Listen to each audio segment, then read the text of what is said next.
morning, and thank you for joining us today on Sunrise. I am Alero Edu. I'm Ayo Makinde. Good morning and welcome. How has your week been? I guess for those who live in Lagos, one thing they're going to shout about is the traffic. But we've got to all live with that. So let's move on to other things.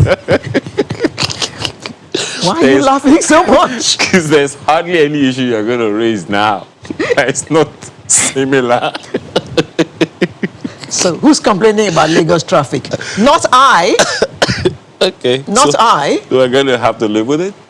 Well, one of the things that you hear anyone say is, hey, for every mega city, they have to deal with, heavy traffic. So mega traffic. Mega traffic, So that's it. The bigger the head, the bigger the headache. So exactly. There you go. There you go. So let's not talk about Lagos traffic. But, well, I have not mentioned power for a long time. Those who watch Sunrise regularly will know that there was a time where if I hadn't talked about power, Sunrise hadn't started. But these days, well, I am a bit more circumspect about what I say about power and how I say it and when I say it.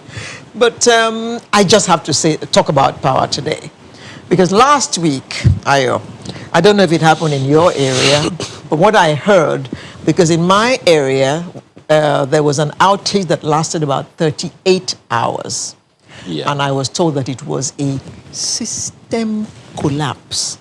And every time I hear system collapse, I actually wonder, what do they mean? But they say that it was almost a nationwide thing.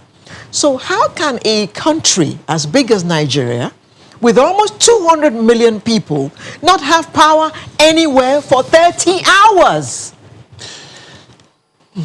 Well, one of the explanations you will hear is that system collapse or grid collapse is a global phenomenon.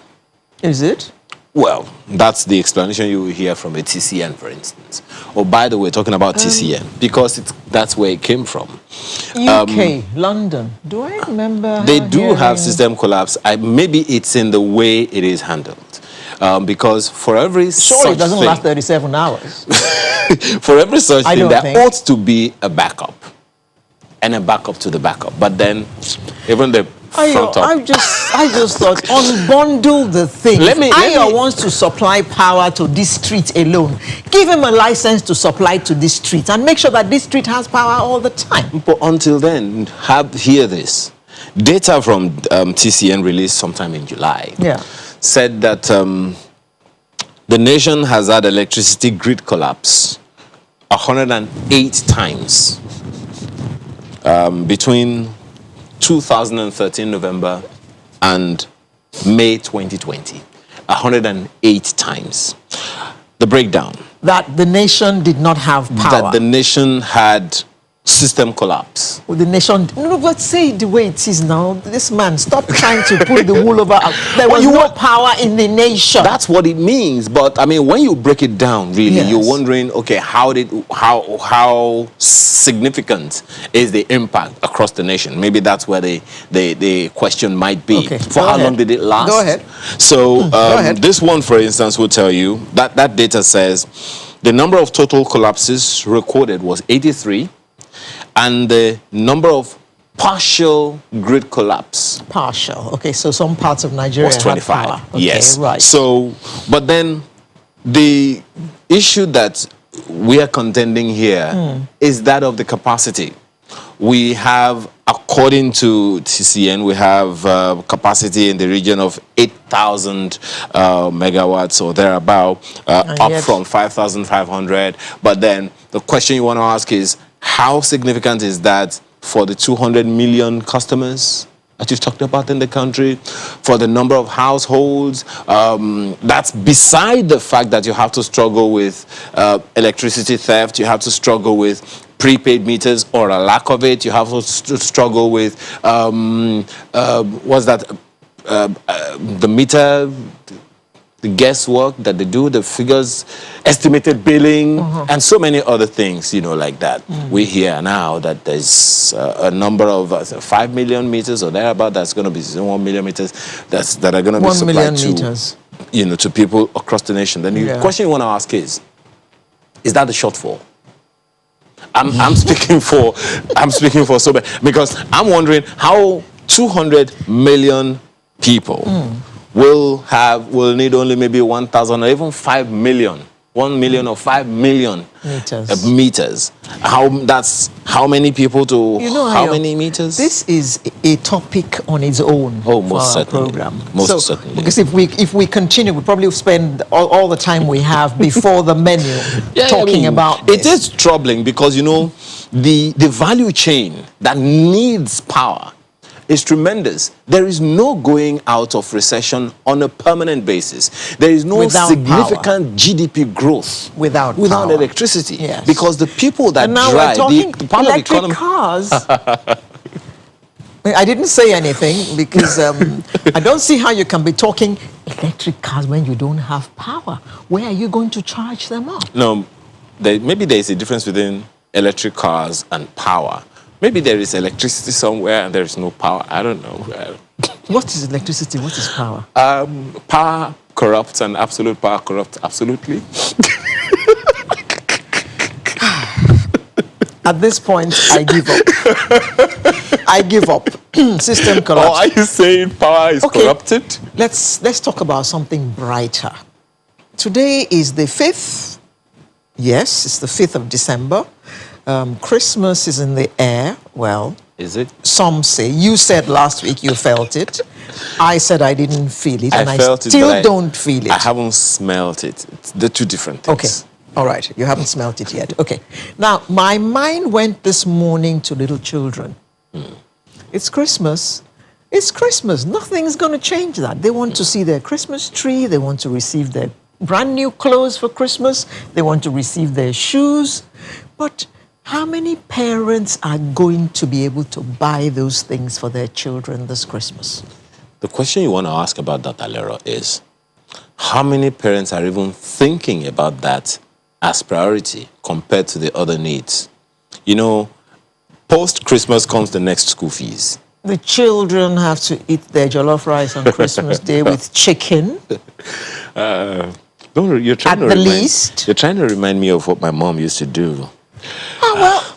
As children, I mean, the Christmas dresses were given. Oh, yes. The Christmas shoes were given. Yes. Christmas dinner, not negotiable. No, it was lunch for us. And if you offended the gods on Saturday, on December 24th. 24th, yes. Pray. Because your penance is coming the following day. So we have our best behavior on Christmas Eve. And of course, you look forward to going to church on Christmas morning in your new dress and your new shoes. And that they call it in Yoruba, they call it Ashodun. And it was like a ritual. It was a ritual, but things have changed so much. The economy is something. We're talking about people who are even thinking about that right now. Look at the number of people in IDPs. Look at the number of people below the poverty line. They will not be thinking about that right now. But the families of those the farmers who were killed. Farmers who were killed. And all the others who get killed every day in the north by Boko Haram. And if I can just also borrow a leaf about the Chibok girls, the parents of those children who have not been returned, how many Christmases have they having, if they're even thinking about that in the first place? But just as you said, do you smell Christmas? Do you feel Christmas? Have you bought your Christmas? Sorry, have you bought your Ashodun? That's your Christmas attire. Christmas attire now? Well, it's not too late. It's not Christmas yet. Yeah, what I mean is that people are not even thinking about it. Exactly my point. They're not even thinking. Yeah. Okay, if they can just about manage, they'll probably get something for the children. Because for the children, you tell them about the economy. Tell them about Boko Haram. Oh, what is that? How do you spell it? They want their Christmas. Yeah. Because a child has got to be a child. And a child has got to have fun. I mean, can we just let our children just have their childhood? We can't allow the children to be susceptible to the pressures that we have. They are children. They didn't choose to come. We invited them. So let's give them the best that we can as parents. Well, by-elections in some parts of Lagos today. And, well, my little thing with that is that do we have to shut down those areas because we have a by-election? The economy, we say all the time, economy in Nigeria, works on this little businesses, the small businesses.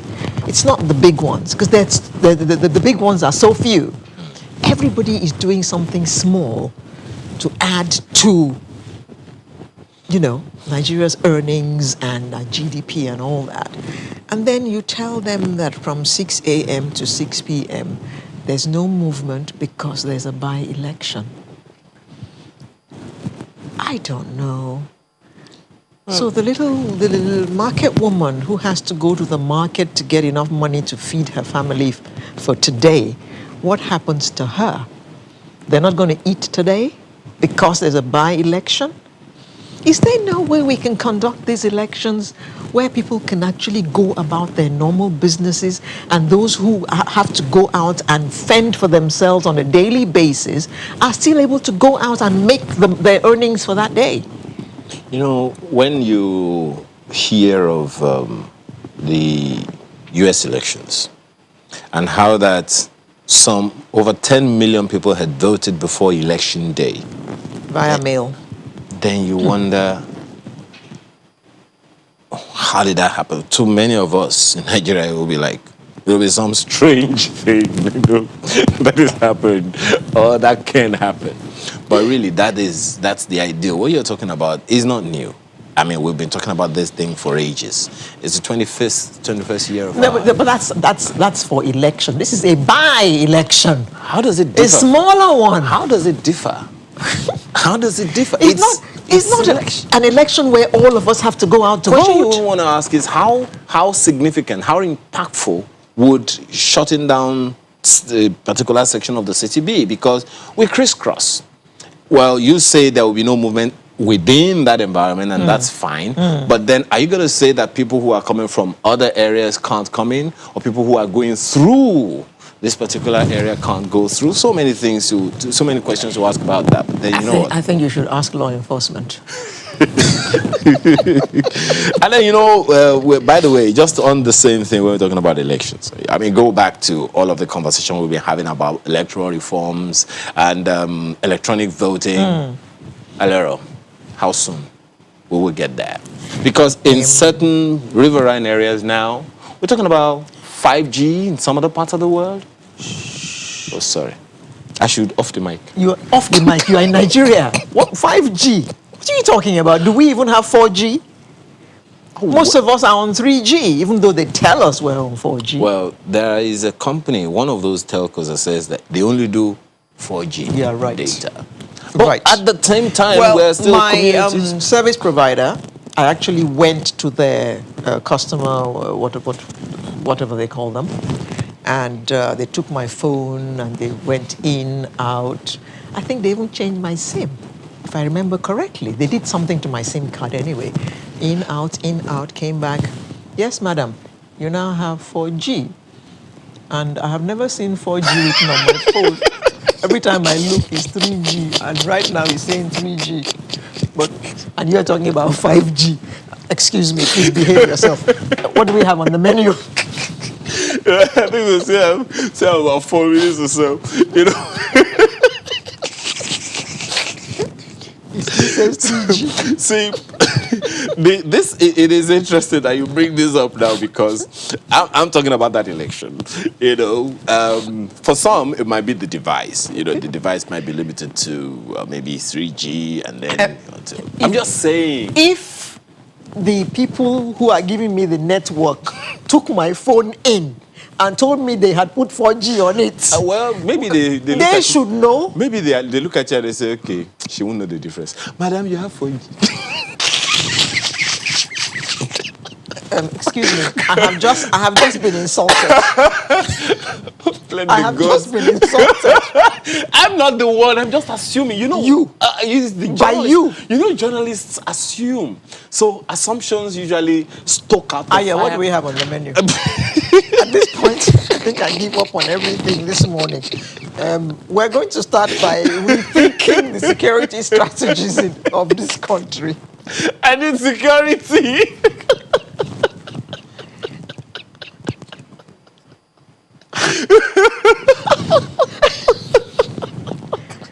Ayo, what is on the menu?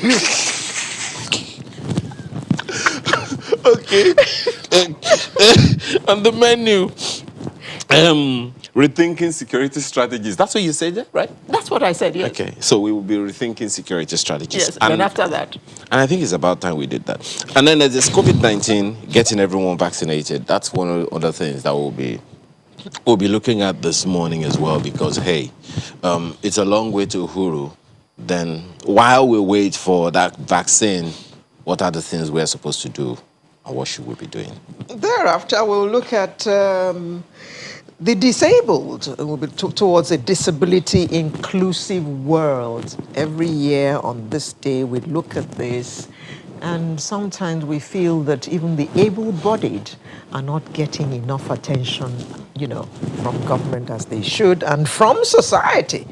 So we'll be looking at how we, the able-bodied, can include the disabled. Especially because the United Nations also says, leave no one behind. And then there is that conversation we'll be having about payments protection promise. What's that? When we get to that river, We shall cross it. we shall cross it. Okay. And then, of course, we'll close with the Artist of the Week segment. And we have, no, I'm not going to give you his name. We have a doctor who has interest in music. So get yourself Is ready he a to be doctor part of music? No, he's not a doctor of music. He's a doctor who is interested in music. Is he a music doctor? Prepare yourself to be part of today's program, either via email or Twitter or whatever. So make yourself comfortable and let's have fun for the next 3 hours odd.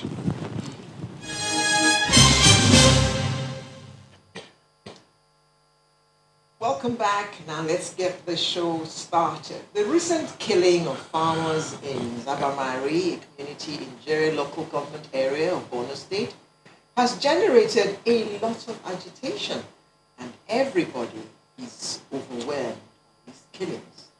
Innocent Nigerians, especially in the northeast, have been killed over the years.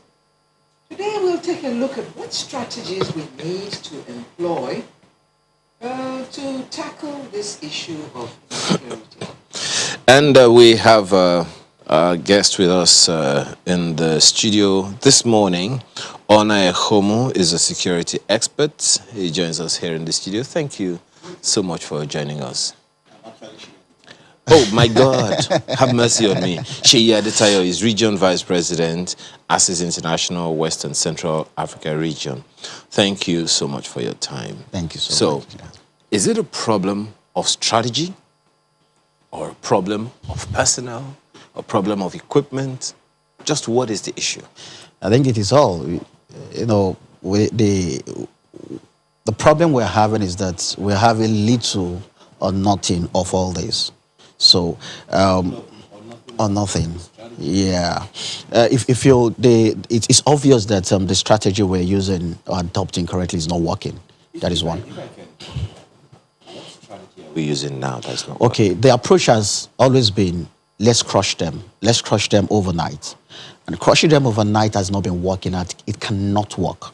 And I've been saying this for the past 9-10 years now, that we need to develop a long-term approach. Because we're talking about people operating in a large expanse of land area. And for you to be able to close them up, you need enough manpower. You need enough equipment to do this.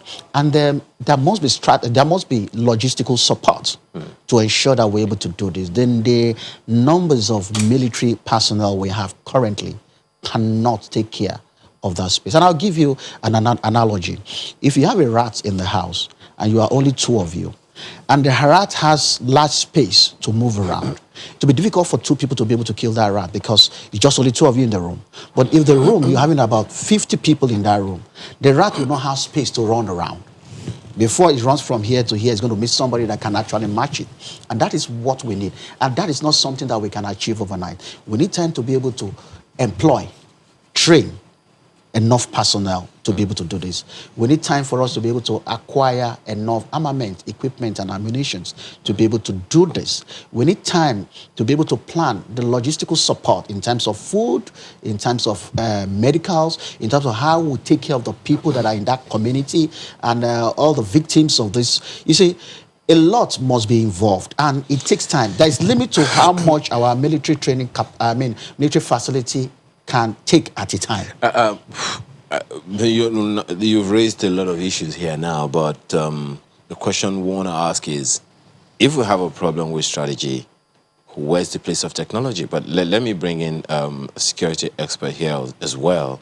Onai Homo joins us virtually. Thanks so much for joining us this morning.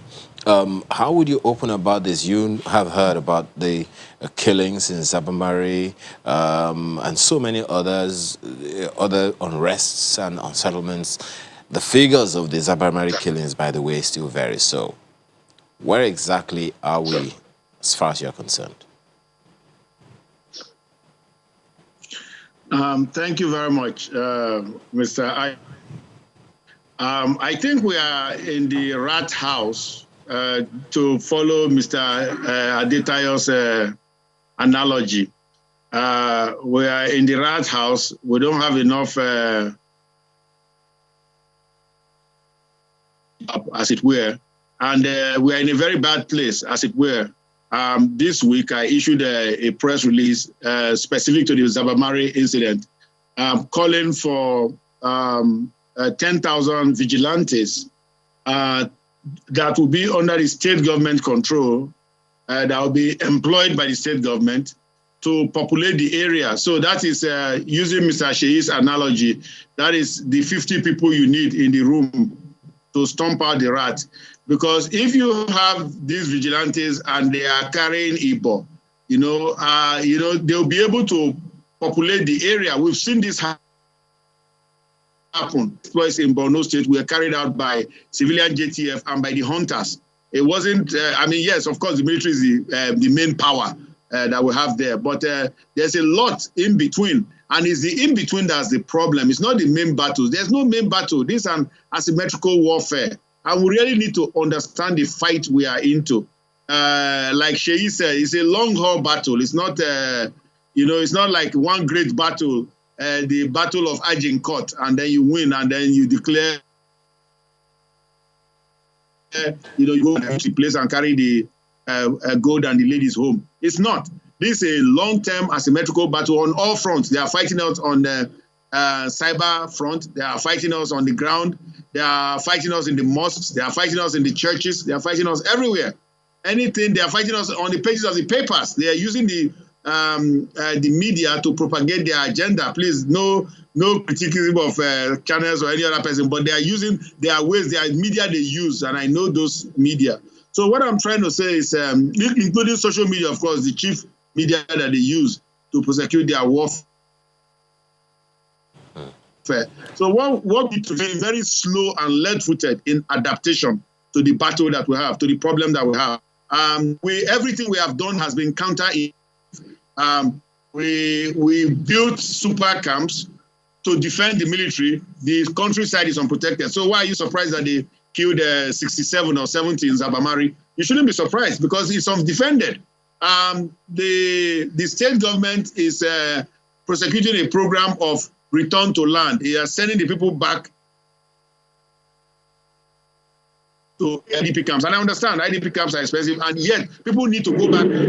It's unnatural to be in IDP camps. Yet there's no protection there. You are sending them home to be slain. Everything is counterintuitive. We don't think through some of these things very well before we do them. But anyway, I have suggested to the state government, right now, I think the federal government is too far from this problem.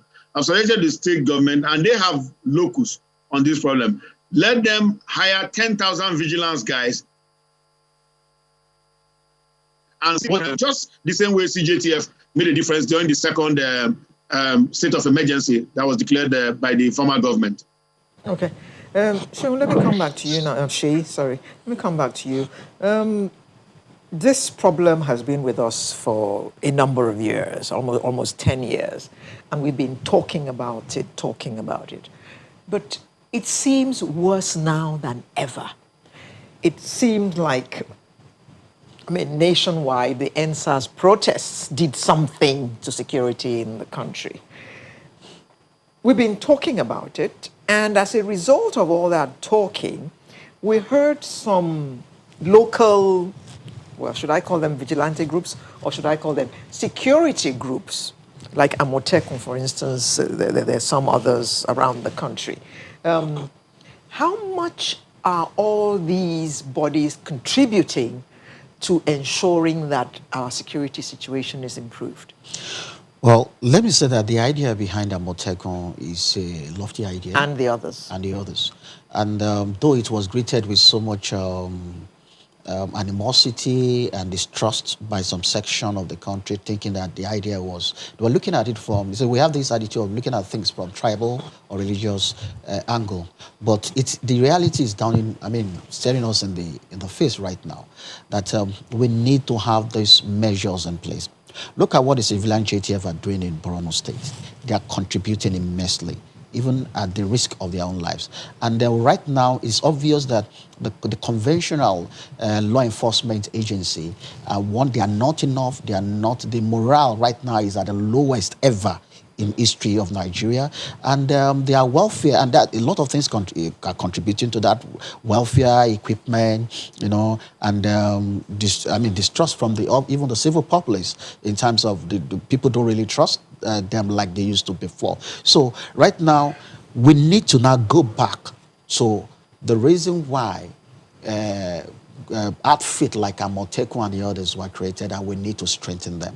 And we need to also go back to how much of power will this constitution give to state government to be able to support security architecture of their various states. The National Assembly needs to now wake up now beyond party, political, ethnic, or religious sentiment now, and try to, as much as possible, try to devolve power, release some power to the state government so that they can be able to support this. If we don't, because what we see in terms of EDSAS as something that we've been, expecting to happen a long time ago, and we've been playing the ostrich for quite a while. It happened now. Now we're seeing another now that we actually quickly need to act now.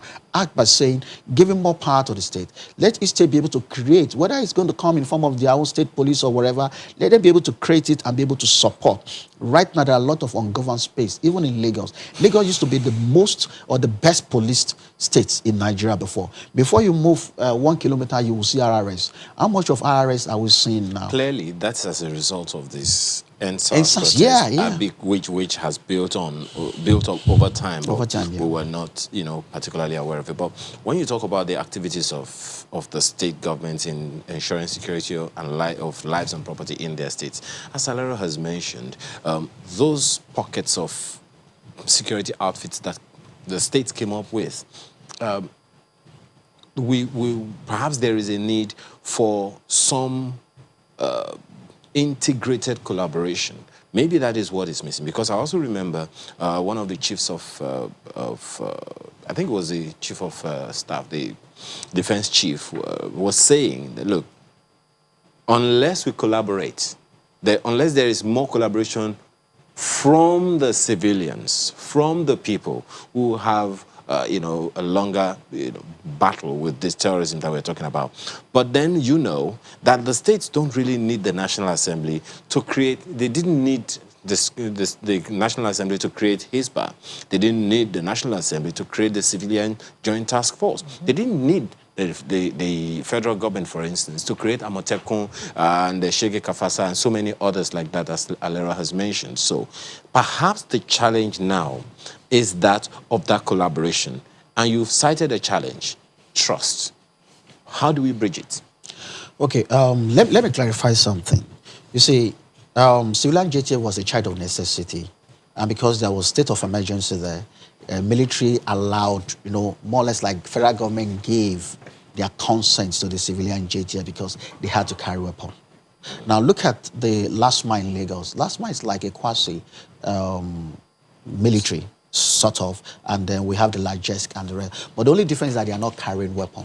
So when the issue of weapon comes into it, federal government's power or influence will take the front stage, and there will be this back and forth. But we've seen the way that state agencies have been collaborating with federal agencies in Lagos, and I believe that that collaboration can exist if, that's federal politics is taken away through, recognition of the fact that states can also create agencies that can carry weapon.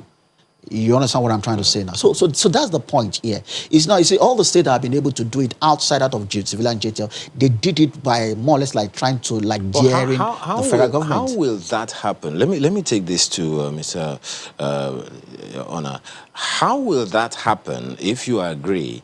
Because unless there is some form of constitutional amendment, devolving, states.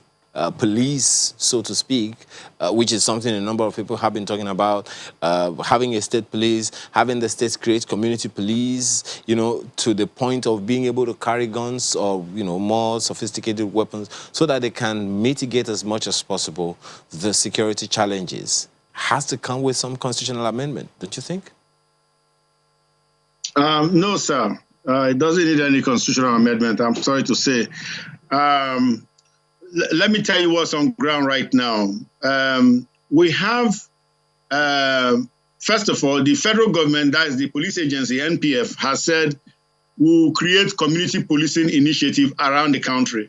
So they have given state governors authority to employ so many people from the local community and call them constables. So we now have a constabulary system in the states. Now, this is a fact. This is not conjecture. This is not future architecture. I'm talking about what is happening today. Now, so that arrangement is going on in many states. They will be uniformed and they will have some flash. Many of them are undergoing training right now with the police agency and with other agencies. Many people have been hired. In some states, up to 2,000 have been hired and so on. So it is kind of what you are able to fend for, what you are able to accommodate from a budgetary standpoint, you get that, okay? So that's number one. Now, number two, the firearms, which is the really interesting part. Yes, they cannot carry prohibited firearms. Something like pistol, AK-47, legally, they cannot, and they should not legally, because we all have to be legal here. But listen, there's a legal provision that gives states and subnational entities like local governments authority to license shotguns. So they can carry shotguns. Now that's informational for you. They can carry shotguns legally because shotguns for however long I've known it have been licensed by the local government, as it were. And of course, local government is a derivative of state governments. So which means they can, at least at that level of shot shells. And let me tell you, shot shells can kill as effectively as solid bullets. So, well, of course, they don't go that far, but you don't need to go that far. All you need is have an adversary, and you know how to point that thing and pull the trigger, and you hear a big bang, and somebody will be down. So what I'm trying to say is they already, under current statutes, state governments can actually provide IBO to each and every of their constables, as it were. So now, of course, when you want to go to a higher level of weaponry, you want to go to AK or FN rifles or SMGs or whatever, you need to get now, Taboom, whatever it is.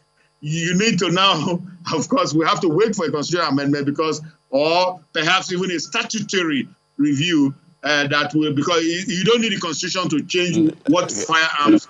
Just one moment. Let's take, Mr. Adesanya here. You wanted to? By practice in Nigeria, it is the Inspector General of Police that license firearms by practice.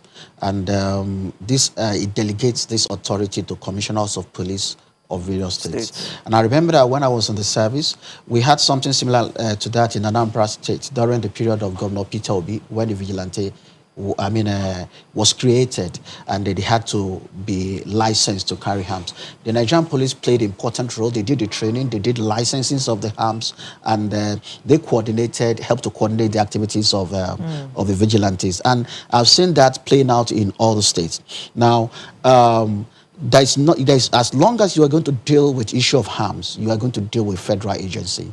They will need to approve it. And that always brings about the issue of the politics as to whether the IGP will approve it or not. And then you see, one of the reasons why you don't see government law enforcement agencies carrying weapons like that are using cartridges, because cartridges contains pellets inside of it.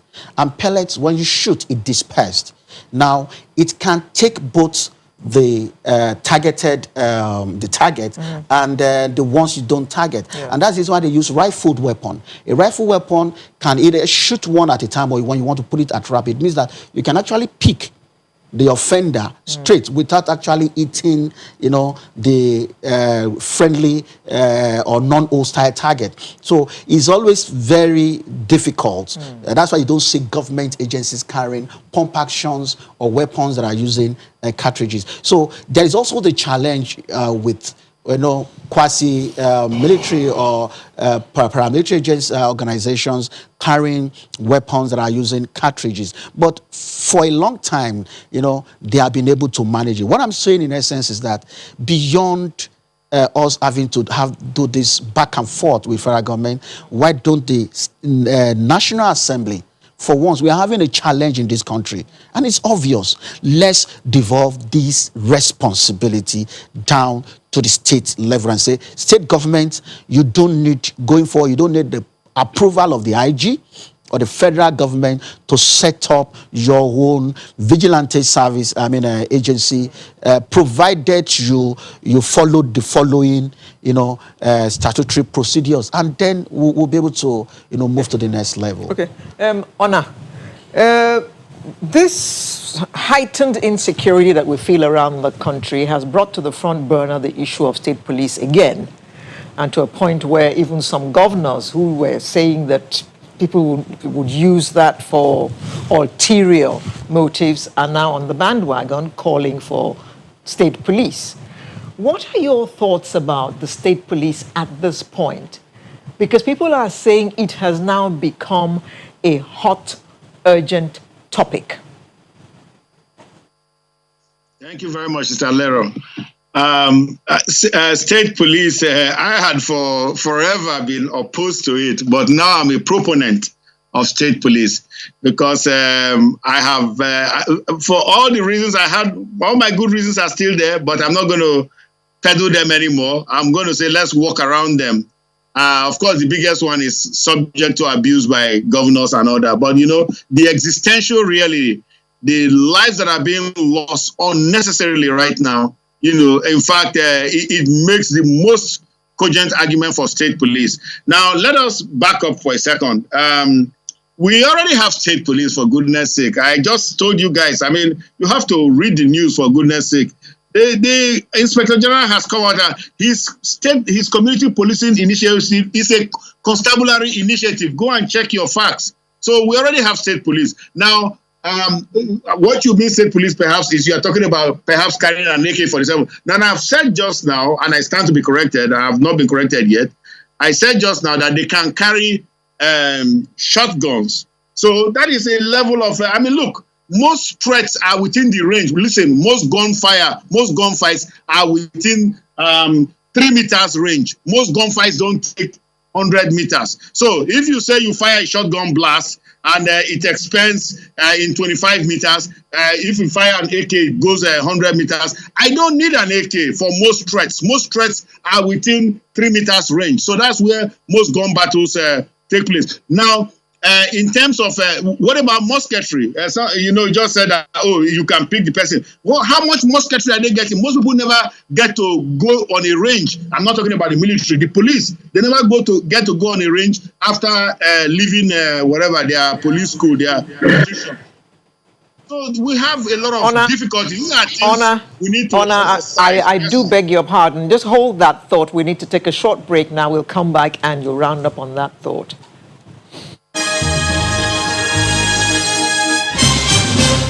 Commandant of the National Defense College, as well as some directors in the institution, are among the participants in this hall for a discussion on the roles of Nigeria's security agencies in the COVID-19 pandemic environment.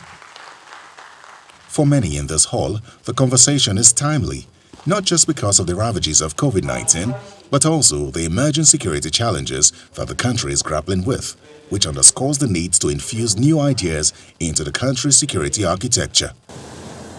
It has now become pertinent that we indeed need to raise awareness and understanding of how the security community and the rest of society will engage, particularly in periods of national emergencies.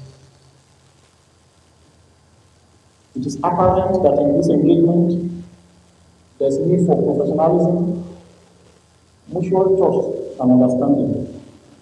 We're also beginning to see that if we must indeed make a headway in the promotion of good relations between members of the security agencies and the public, then we must begin to think seriously on enhancing and infusing new ideas in the management of the entire process. Insecurity is a major challenge in Nigeria that many believe is not properly handled, and for some participants at this conference, it is not too late to overhaul the system and accelerate security development. Whichever way we choose to look at these consequences of the recent threat, particularly COVID-19 and the recent NSAS protests, they certainly serve as a wake-up call. A call to promptly rigid and re-strategize with the view of accelerating security, economic, and social development across the length and the width of our country. This is the bitter truth. The best time to undertake this crucial of our own was yesterday. The next time is obviously now. The growing insecurity across the country is a major concern for many. And as most of the conversations now center on finding a solution, it is hoped that the government would listen to some of these suggestions and address the problem once and for all.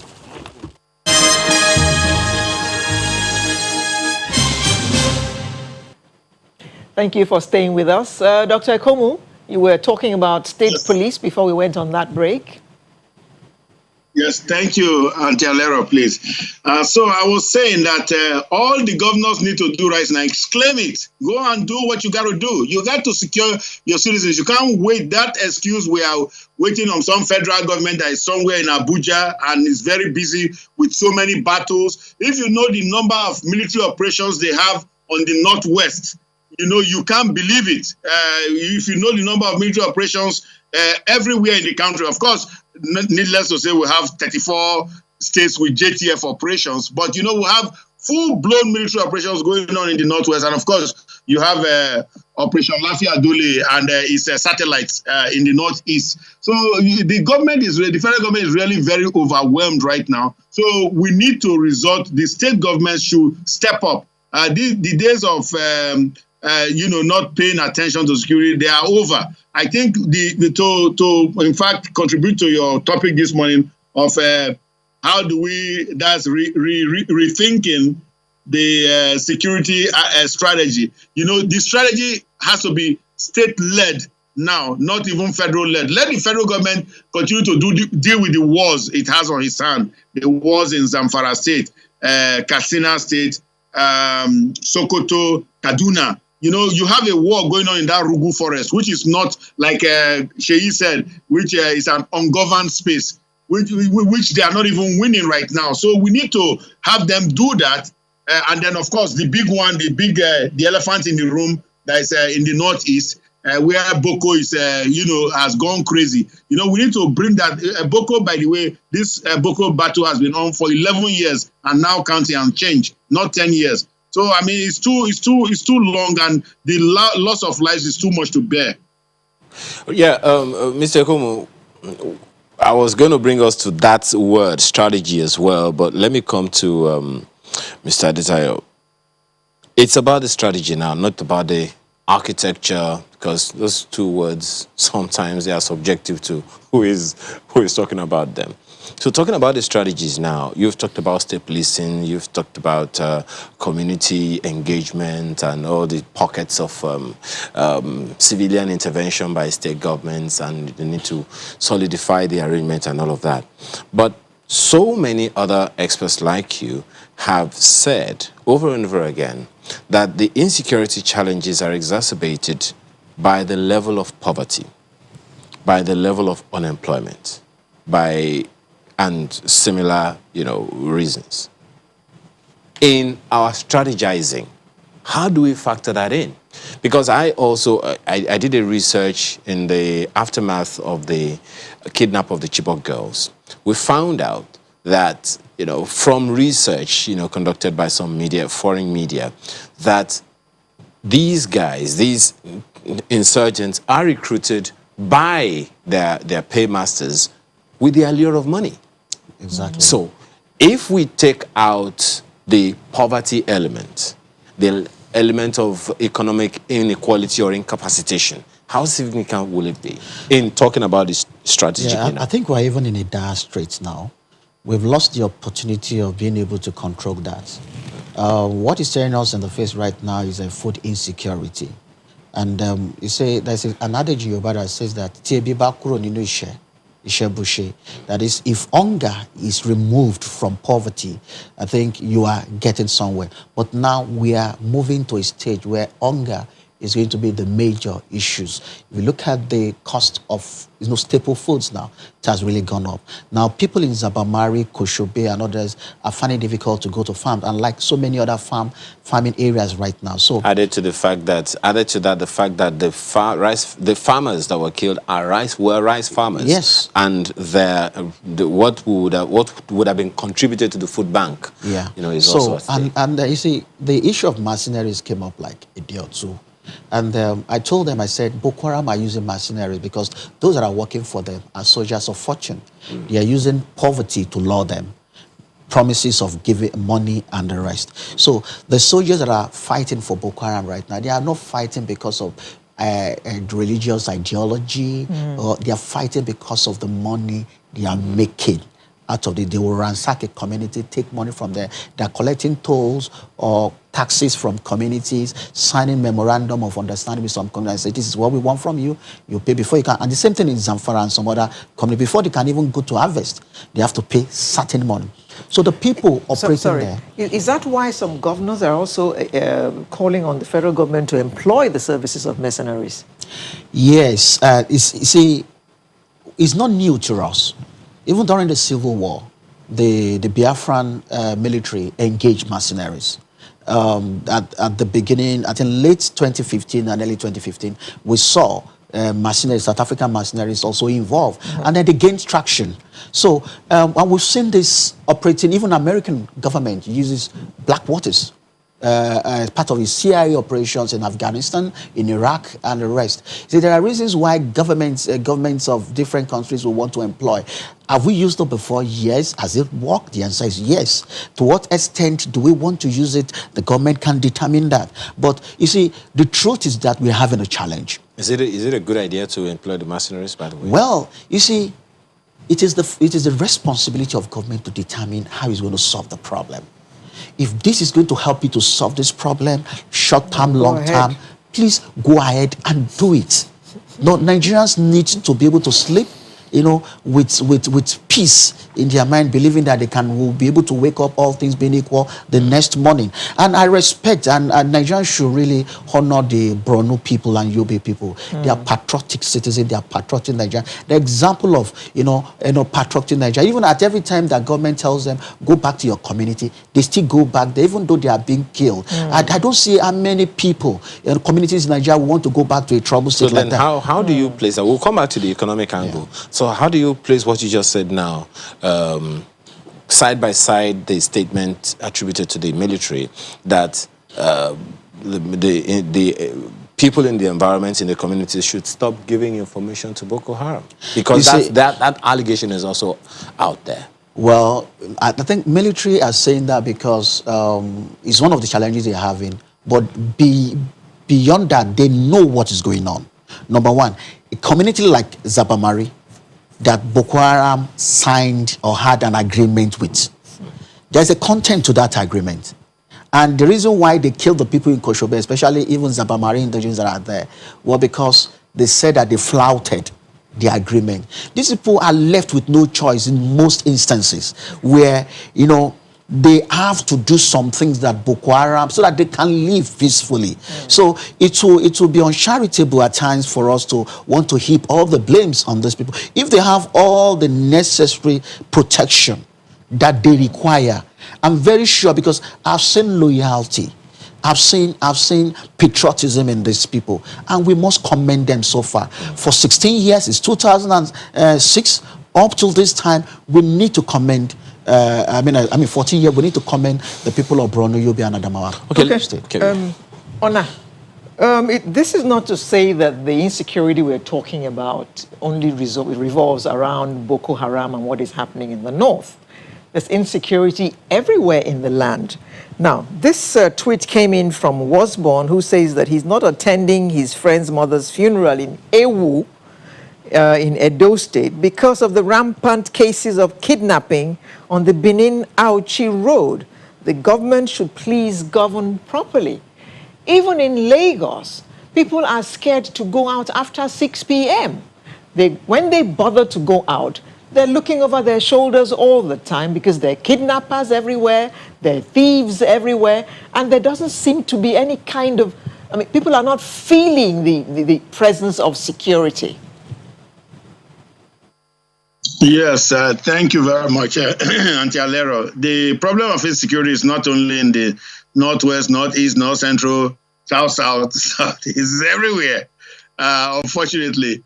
I think the was born. I have to agree with him, because on Thursday we had a situation where the header militias came out of the bush near Igeduma and kidnapped 26 persons and shot dead 2 in that incident. Kidnapped 26 and marched them into the bush, and you know the rest of the story. There will be calls for ransom, some will be killed and all that stuff. Now, yesterday, there was another attack in Edo State. This one was by armed robbers. We think armed robbers or maybe cultists, and 8 persons were killed right there in the capital city. So that kind of plays into the whole picture we are painting here, that there is quite a lot of insecurity in the land, and it needs to be tamped down, which is why I like the idea of the constabulary, because that will provide manpower. I think Sheyi has mentioned just now, which is a rat analogy, that we don't have enough manpower to do this job. That will provide the manpower that needs to be there, because if the place is well governed, if you remember those old days, there used to be police everywhere. Policemen used to walk beats. There used to be police in the neighborhood. People weren't as criminal-minded as they are now, or even there wasn't as much violence as there is now also. But you still have... On what you have just said now, we didn't have them as much then as we have now. Have we been able to track the root cause of the spike in insecurity? Thank you, Mr. Tayo. Very simply, proliferation of arms. That's the biggest cause, because that's capability. In a threat matrix, you look at intentions, motivations, and capability. So capability is the biggest thing. If the guy has a gun, one man with a gun can cower 1,000 men that are not armed, even though you know he only has maybe 20 or 30 bullets in the magazine clip. But who is ready to die first? I'm not, and I'm sure you're not either. So what it is that what it is that we have a situation where we have 350 million illicit small arms and light weapons floating around Nigeria here. 500 million the whole sub-region, 350 million here in Nigeria alone. And there's no concerted effort by the federal government to rein in those arms. That is a travesty, because that is a threat it threatens the lives of not just citizens, but also the lives of law enforcement and even now the military. Now, the whole of the Sahel is full of weapons. Yeah, just a moment. Just a moment. What necessitated the influx of the illicit arms in the first place? I'm trying to allude to the fact that perhaps there are deeper meanings than the obvious. We have over and over again talked about economic inequality all over the nation, and consequently, as Mr. Adesayo said, there is desperation in the land. Is that the reason for the illicit arms being, flooded into the nation, knowing that people will get it for whatever means? Thank you, sir. I think, well, yes, I think there are many reasons for, though we've conducted many studies, there are many reasons for those arms coming in. First of all, we had the politicians who were arming their guys as enforcers. They needed this crop of politicians we have now, they needed them to win political office. So, and of course, after arming the guys, at the end of the election, you say, okay, bring the guns back. They say, oh, God, what are you talking about? So they never surrender the guns. It becomes their property. Now, you have this header militia problem, and there's a lot of arms in there. You have the herdsmen crisis, herdsmen farmer crisis in that whole north central region. And there's arming on both sides of the conflict. The villagers are arming themselves.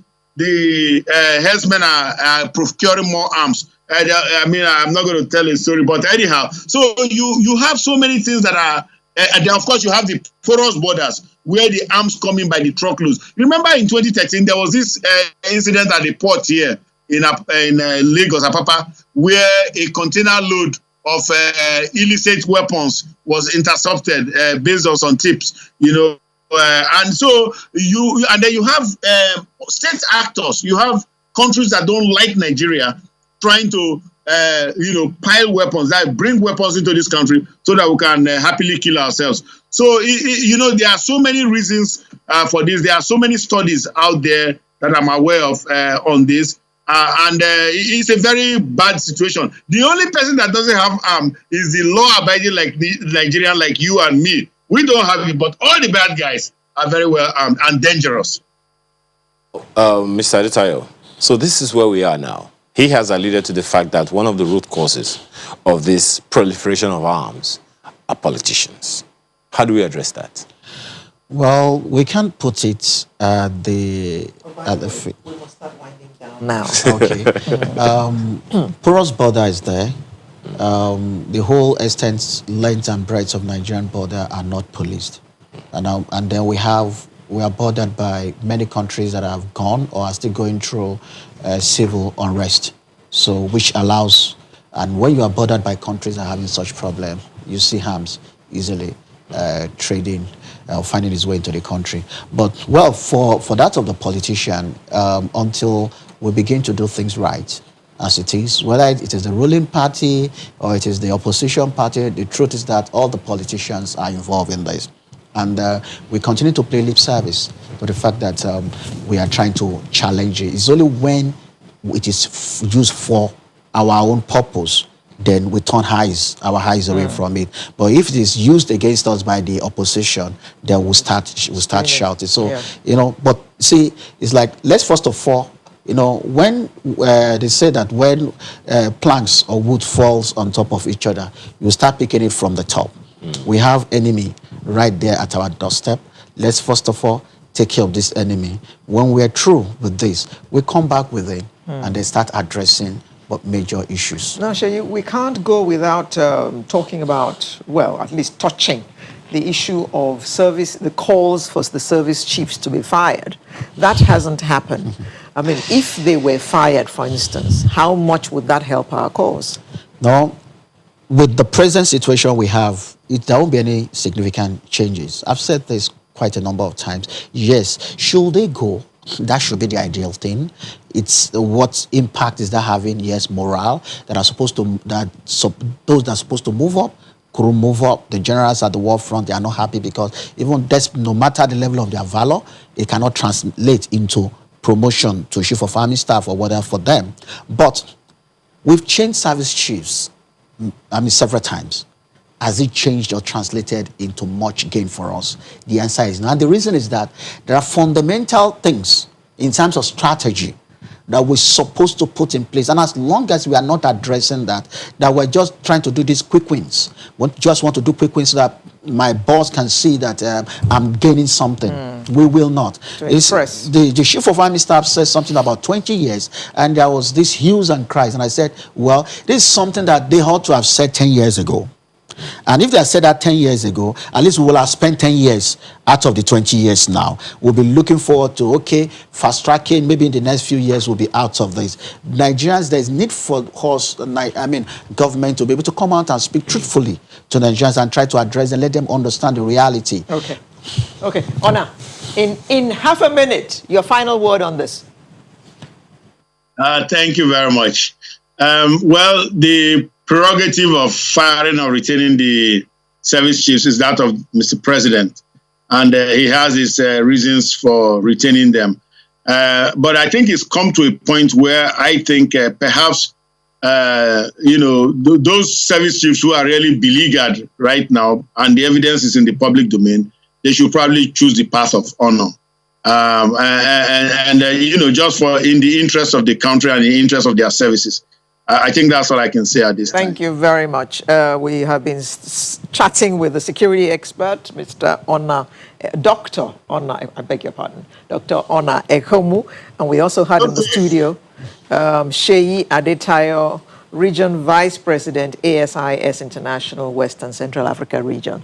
Thank you very much for coming to enlighten us on this topic this morning. Sunrise will be back in just a moment with another interesting conversation. Do join us.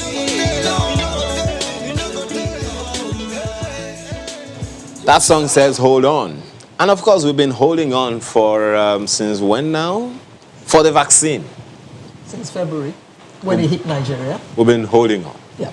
Now, during the week, the United Kingdom announced the approval of a COVID-19 vaccine for general use. A landmark moment in the coronavirus pandemic that paves the way for the first doses to be rolled out across that country next week. And of course, that's made the United Kingdom the first Western nation to authorize a Pfizer BioNTech's COVID-19 vaccine.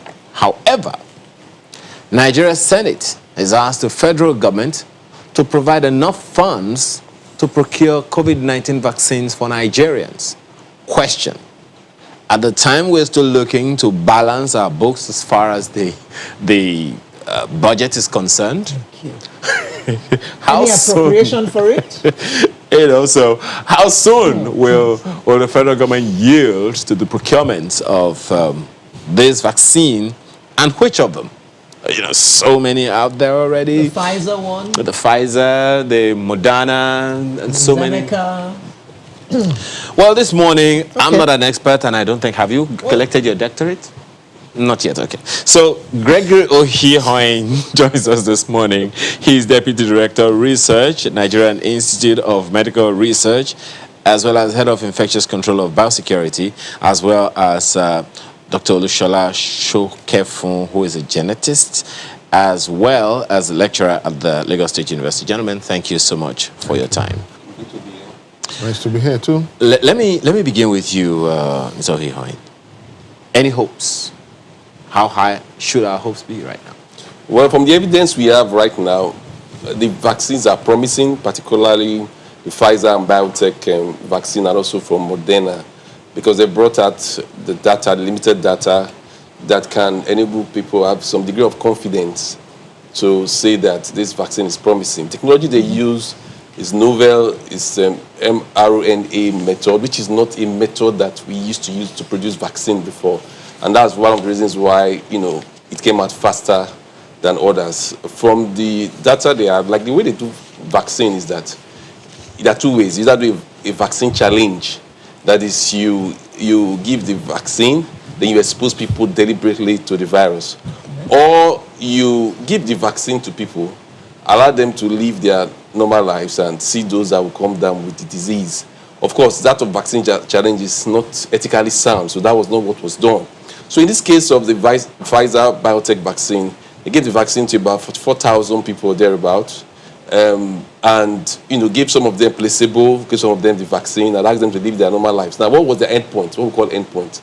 They were testing them for the virus, and they have a set target. Maybe if we get up to 170 cases of the virus, we analyze the data. So that's what they did. So when they came out with the data, maybe like 170 cases, they realized that over 94%, 95% of those who took the vaccine component were protected, while those who had the virus, were those who took the majority came from the placebo arm.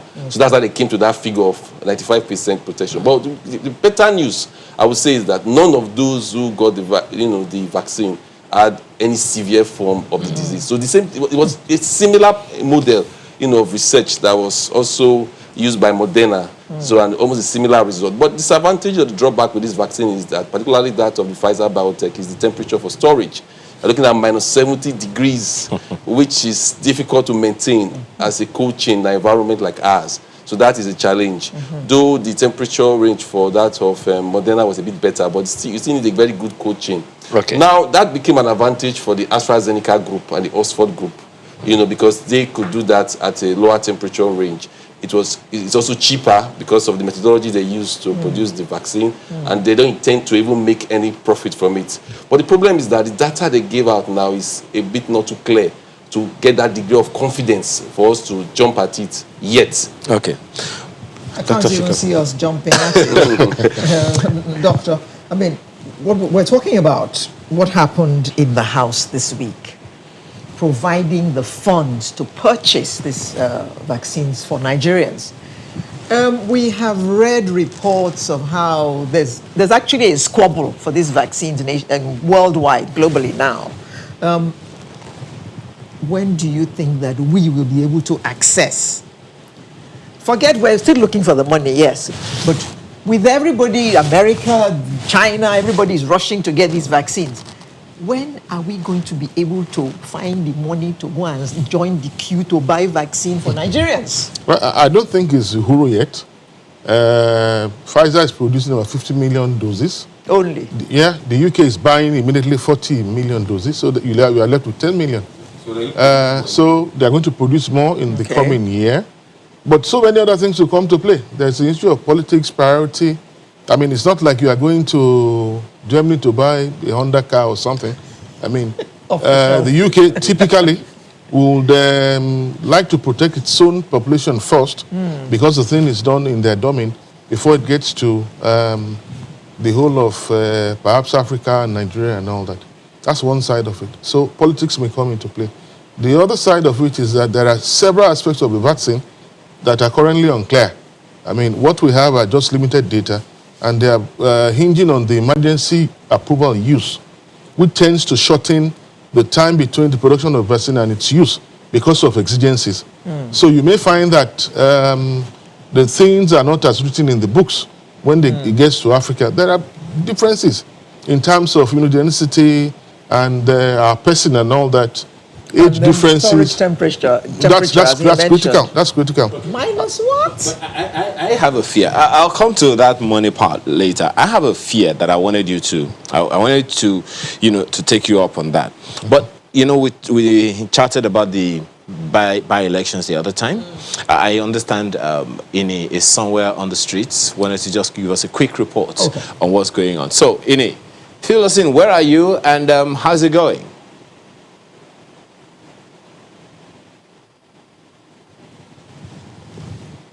That's where you have polling units for senatorial district election, by-election, polling units 13 and 14. And there was a little bit of drama earlier in the day. The voting was supposed to start at 8:30, but it did not start till about 9:30 because the party agents were there. One of the parties put down their poster, and the other party, the party agents who were there did not put down their poster, and so they concluded that the election will not start, or voting will not start until the opposing party also put down their poster. So that took a bit of time, and it took the intervention of the candidate, who was thankfully around, when he came out and then he gave the order to his agents and these guys to put down the poster, and then they put it down, and that's when voting started. But even with that, the turnout is, as we would expect. In Lagos, we're expecting about 1.3 million people to vote in 5 local government areas for the senatorial district election. But the turnout doesn't look so impressive at are coming out in trickles. INEC is there, the youth corps members are there and waiting for people to come. But as for Ikorodu, people are coming out in trickles, and it doesn't look like there was a lot of noise made, for people to participate. Well, one question that I want to ask you very, very quickly is, what's the road access like? We understand that roads are supposed to be blocked, movement restricted. How does that look on the streets? And then what's the level of appearance or presence of security operatives that you've seen? Well, even before 8 o'clock on our way, we saw the policemen were already on the road. There was roadblocks because, of course, there was an announced restriction of movement in the areas where there will be elections. So on our way to Ikorodu earlier, the police had mounted roadblocks and they had restricted movement, only allowing essential individuals to go through. So the road was pretty clear. As I speak with you now, we're around Ojuelegba area heading to the island. But it's looking like a normal Saturday here because there's no election here. So we're looking forward to Shomolu, Ibejuleki, those are the areas where you have election. But for other areas, like where we are at this time, it's just normal, people going about their normal businesses and the cars are there. But in Ikorodu, it's very, very light, but obvious restriction of movement. Well, thank you so much for that one, Ini. I'm sure that we'll get more reports from you as time goes by. Well, that's for the by-election. But then, just as you said, Dr. Shekufun, there's going to be some politics, so to speak, when it comes to, getting this, vaccine around and all of that. I was going to ask you, after I asked Dr. Ohihon about, the hopes, what are the fears that you have about this? You've talked about limited data, and he also referenced it earlier. And then he has also mentioned another fear, which is that of the temperature, how low it is and all of that, almost worse than the North Pole, if one might say. What other fears are there for you?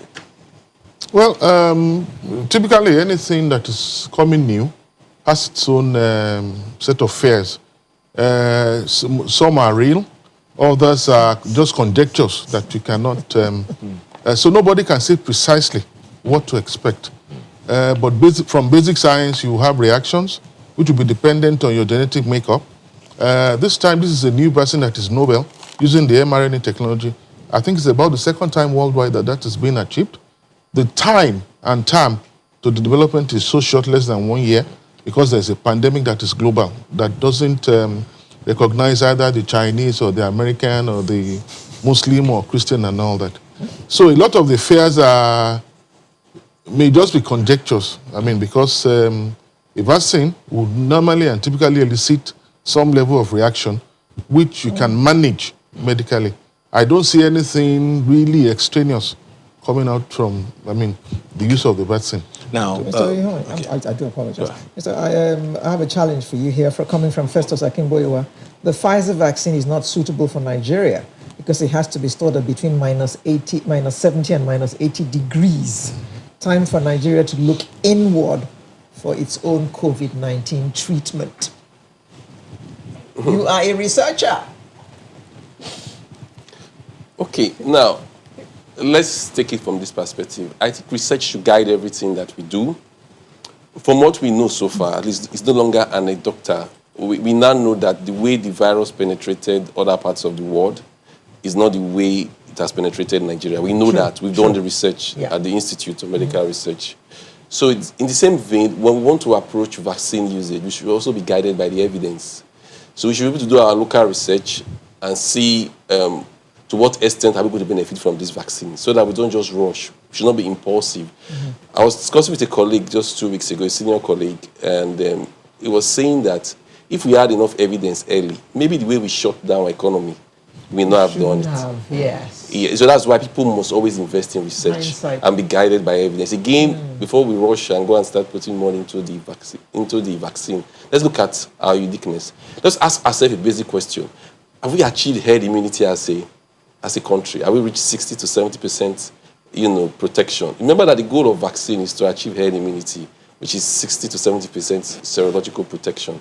But what do we have right now? We have to have that data first before we even go and deploy the use of vaccine for COVID-19. We have to have that data so that we'll be able to prioritize who are the people. We have to look at the data we have already. Who are the people who are at most risk? Who are the most vulnerable people? Who are the people that will most benefit from this vaccine usage? What are the type of vaccine that is best for us to use? There are some Looking at data, our logistics and our environment. Maybe you want to speak to this. There are some data that are available to us now. Globally, they say it's for the aged and medically vulnerable. But in our part of the world, we have seen a situation where it's the active working age that catch it more. And we have also seen, of course, it's the same vulnerable and aged people that we have recorded fatalities and all of that. Plus, added to that is the fact that the number of infections vis-a-vis the number of fatalities are also considerations. Looking at those figures, what should we be looking at in terms of a homegrown solution, as Alera has said? Yeah, you see, the thing about vaccine development, I think that's the question you want me to answer specifically. You don't wake up in the morning and develop vaccine. There are certain key criteria you have to have. I mean, at the Institute, we've done a lot. We'll be able to, we sequence the virus, which is a step. You need to know what you are dealing with. That's at the Nigerian Institute of Medical Research, to know that it's the same type. So we've isolated it. We also looked at strain differences. Is it the same strain? Look at that essence of sequences. So we've looked at all of that. We've also gone ahead. Recently, we concluded what we call the serorepeat study to look at the number of people who have serological, who have developed immune response, who have been exposed, to look at the epidemiology of that. We've done that research work and we're still analyzing data. So with that kind of information, we can plan, specifically to know the vaccine that we should get. But locally developing the vaccine, yes, it's something that we've toyed with as an institute. We've looked at it. We've looked at some of the things we can do. There's a team in our institute that's working on that. I don't want to say much about that, but it takes a while to do that. There are certain, there's certain equipment, there's certain investment. There's a lot of investment that you need to be able to say we're going for a vaccine. Okay. Yeah. But must it be a vaccine? I ask that. That's the next thing I wanted to address. Yes, against the background of the fact that in the wake of this, spread, the head of NAFDAC said, when we asked her pointedly, what are the low-hanging fruits that are available to us? And she said, herbs. Herbal medicine and all of that. I would like to jump in on that. Because let him first of all respond. The last time I was there, I told you about the serological survey using the Unity protocol of WHO. That should have been done earlier than this. And then the number of persons tested should be large enough to be able to draw proper conclusions. I said that the last time I was there. But coming to herbals, you see, typically, the herbal sector of treatment holds the key, I'm telling you. And I think we should focus more on that. And the reasons are that it's obvious that our immunological cascade makes us a bit less susceptible to the virus. So jumping to the vaccine end of it is not the immediate thing to do. You continue on this trajectory. We'll take a short break, come back and continue this very interesting conversation.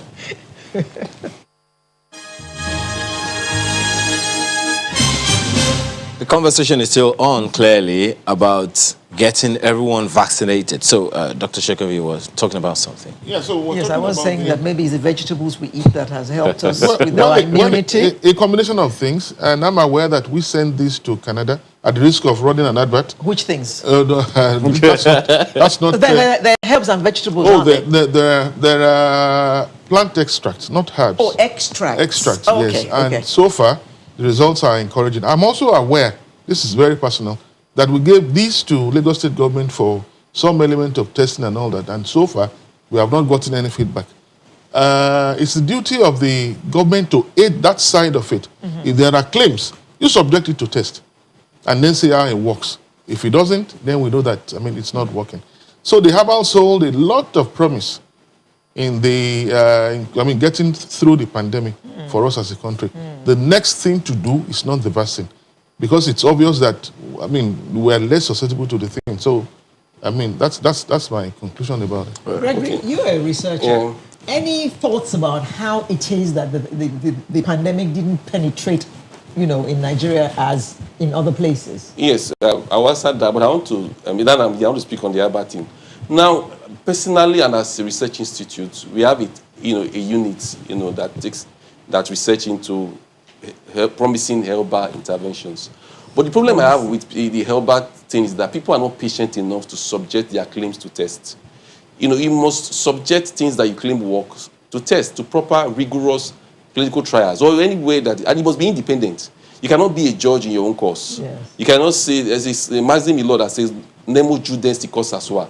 No man can be a judge in his own cause. If you say you claim you have anything that is working, subject it to independent people to test it, test the efficacy, so that if it works, it's better for, we'll market it. To bring attraction to Nigeria. But the thing is that people want to prematurely lay claims. Look at the rigorous vigor that they're taking AstraZeneca and Oxford through, just because their data is not out enough yet. Quick one, you just heard him say that it was sent to the authorities in Lagos and no response yet. It's not, I don't want to speak for the authority of Lagos. I don't work for Lagos State government, but those things take time. Any trial, any outcome of a research work you see out now, people have been working on it for years or months. So we should leave the quick fix things. It goes through processes. Now I'll answer the question of the aspect of why we are not have that degree of penetration. Yes, like I said, we have enough evidence to show that the virus did penetrate us, like it penetrated in Europe and America. There's a proposal that is ongoing to answer that research question, but people don't know. Except we come out with something before we can speak about it. People have been ransacking their brain, thinking, writing proposals, putting things together to be able to test why, the possible reason why we have a degree of penetration. So research takes time. That's why you realize that, this is the fastest vaccine that they produced over a period of time. If I can attempt a sneak peek. Yes. Does it have anything to do with our nutrition? Well, it may not be, but let me tell you what some of the theories that people are thinking. You know that coronavirus is not new to us as a virus. Yeah. It's just that the SARS-CoV-2 variant is new. There are other cousins, seeds of the coronavirus that manifest in animals that we are posted. There's a paper I saw, that talked about the fact that we have been exposed, to a lot of those coronaviruses, other coronaviruses, and they may have mounted antibody response that is protecting us now. That is what, some people are thinking about. But I think in that paper, they didn't go a step further. The best thing to do to go a step further is to see whether those antibodies, produce have neutralizing effects on SARS-CoV-2 itself. And you have to demonstrate that both in vitro and in vivo. There are a lot of models you are going to use to demonstrate that, and those things take time. All right. Doctor, I'm sure you have seen that former presidents of America, Obama, Clinton, and I think Bush, are going to actually take their vaccines publicly for everybody to see, to convince the people that it is safe. We're part of this global village. So all that, I won't call it propaganda. Public test or scrutiny and all that. All that negative media that was going around about this vaccine also reached Nigeria. So there are people in Nigeria as well who are skeptical about going to queue for the vaccine once it lands in this country. What would be your advice to them? Well, or to Nigerians? Yeah, like I told you, anything that is change is also subject to, several conjectures that may be real, that may be imagined and all that. I would think that if Obama and Clinton and all that can take the vaccine, then any other person should feel free to take it. Then our president should also be the first one to take it. Of course, yes. Okay. All right. Thank you very much. Well, just before we go, what would be your take about, in the event that, eventually we settle for a vaccine, what are your expectations? Well, I expect that we should conduct preliminary research to know the best way to use the vaccine. One, two, we should select the type of vaccine that will work in our environment in terms of, work, not just efficacy. Not the In terms of minus 70. logistics and practicability of transportation. Those are the things that I think we should consider. Well, Gregory Ohihoin, Deputy Director Research, Nigerian Institute of Medical Research and Head of Infectious Control of Biosecurity, thank you so much for your time today. As well as Dr. Olushola Shukefun, genetist and lecturer at the Lagos State University. Thank you. Pleasure is mine too. Being here. We're back in a moment to take on another issue. Do stay with us. Okay, so now we want to talk about a disability inclusive world, because the International Day of Persons with Disabilities is observed annually on the 3rd of December in every year. Now, the theme this year is Building Back Better towards a disability inclusive, accessible, and sustainable post-COVID-19 world. Well, the day is celebrated to promote the full and equal participation of persons with disabilities and to take action for the inclusion of persons with disabilities in all aspects of society and development. We have 3 individuals joining us this morning. They say ladies first, so let me do that. So before I get scolded. The Executive Director, Irede Foundation, joins us this morning. Chris Ochibu, thank you so much for your time. Thank you for having me. We have founder of Manna for Life Foundation, Kaudio Gedengbe, here with us. Thank you for being here. Thank you for having me this morning. And we're expecting that the Head of Education Committee, Nigeria Association for the Visually Impaired, David Okon, will also join us virtually in the course of time. Well, let me begin with you again, Ms. Chibu. How well are we doing in terms of this disability inclusive as a program in Nigeria? So if you ask me, I just did. I would want to say that we're on a path that I think will get us there. Prior to 2018, disability in general is not something that I'll say our government embraced because it was in 2019 that the law was signed in on, the law for persons with disabilities in Nigeria. So for me, that is like an announcement, by the government saying we are going in and then we want to do something regarding this. But before then, persons with disabilities are discriminated against, they are left behind when you think of education, when you think of the kind of buildings that we have, when you think of, even when you think of jobs for persons with disabilities. Okay. So I would say that we've started that journey. And I'm excited about that journey because I work with children with disabilities. And so disability inclusion, especially with respect to education, is something that I'm very, very interested in. Okay. And I believe that we will get there. Okay, Crystal, we kind of announced our arrival in 2018. This is 2 years on. It's one thing to say you're going to do. How much have we done? When you look at Lagos State government, for instance, I would say that, prior to 2018, in 2011, actually, there was a law that Lagos State government put in place for the Special People's Law, basically. And also, an agency was set up so that we would have, and called LASODA, Lagos State Disability Affairs Office, where, really, we're supposed to be working. We just have a new GM, that came on board. I would say that we've not done much. Implementation is almost zero, but there's a lot of work that is happening with civil society, and a lot of awareness has also started. We have 5 years for public buildings, to begin to remodel and ensure, that, we have accessible buildings. And when you talk accessible buildings, I think one of the things that come to mind for people is once we have a ramp, it's done. But it goes beyond just a ramp. It goes beyond just, physical disabilities that you can see. There are a lot of disabilities. And initially, post-COVID, pre-COVID, the conversation or the theme for this year was supposed to be, that it's not all disabilities that are visible.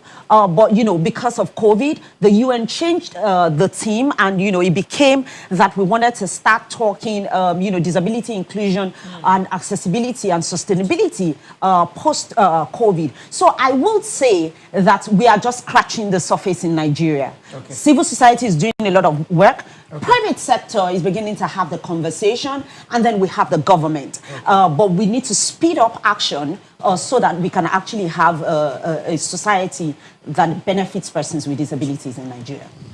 Okay, Kayode. During COVID, did you feel that you were being carried along at all as a disabled person? In your case, it happens to be your eyesight. Am I correct? Yes, very correct. Yes. So, just like she said, there's still a huge deficit when it comes to carrying along persons with disabilities at large. Being carried, I think the only thing that happened was that I was asked to stay back, from work, following the global best practice, like to work remotely. And that's the only, part that I really felt, okay, I was carried along. But when it comes to social distancing, and many of these things had more of negative impact than, the positive on, someone like me. But then this is a society where we belong, and we just have to individually, improvise whichever way we can. Mr. Gidengbe, seeing that, as Madam said, seeing that it varies, levels of disabilities vary, types of disabilities vary. Yes. What do you think we're missing?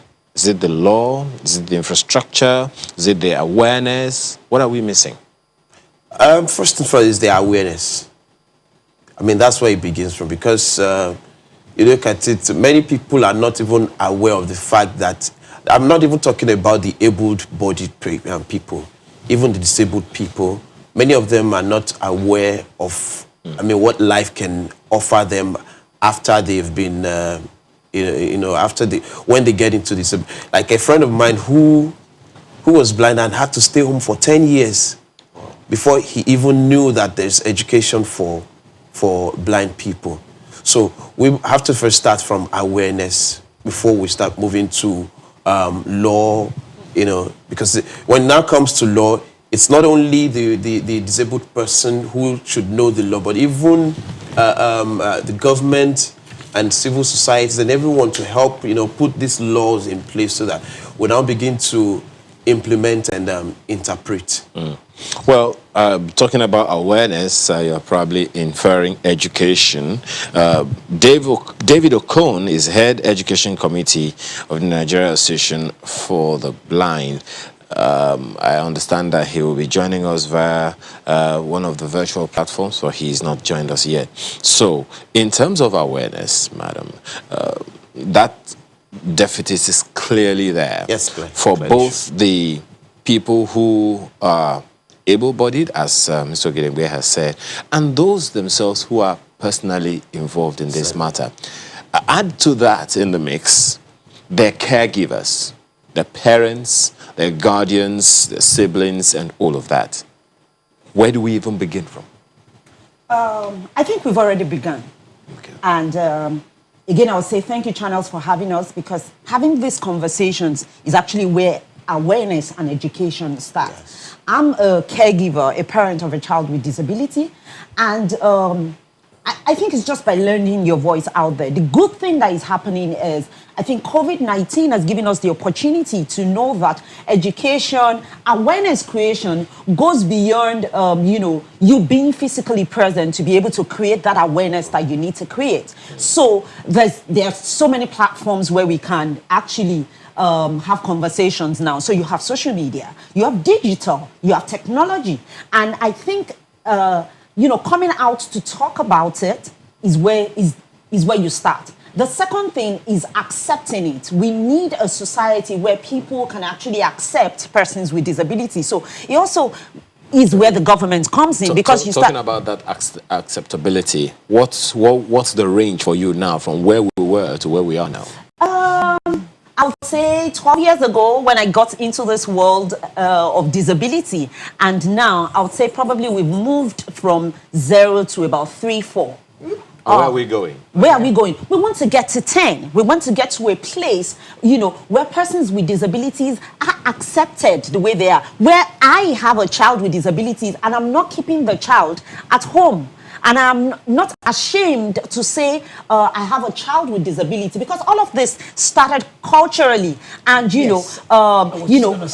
religion and all the things that, we've been made to believe and thought. So when you have a child with disability, in some places in Africa, it's a taboo. You don't have to talk about it. You don't want to talk about it. When I gave birth to my child and she had a congenital limb deformity and her leg had to be amputated, I was told a whole lot of things. Probably I sinned, probably there was something I did wrong, probably I used for money ritual. There were a lot of things flying around. Took the wrong medication. Or I took the wrong medication. And so people are quick to judge you. They are quick to tell you what they think it is, even when they know nothing about it. And so there were a lot of other parents that had similar issues, but they kept their children at home.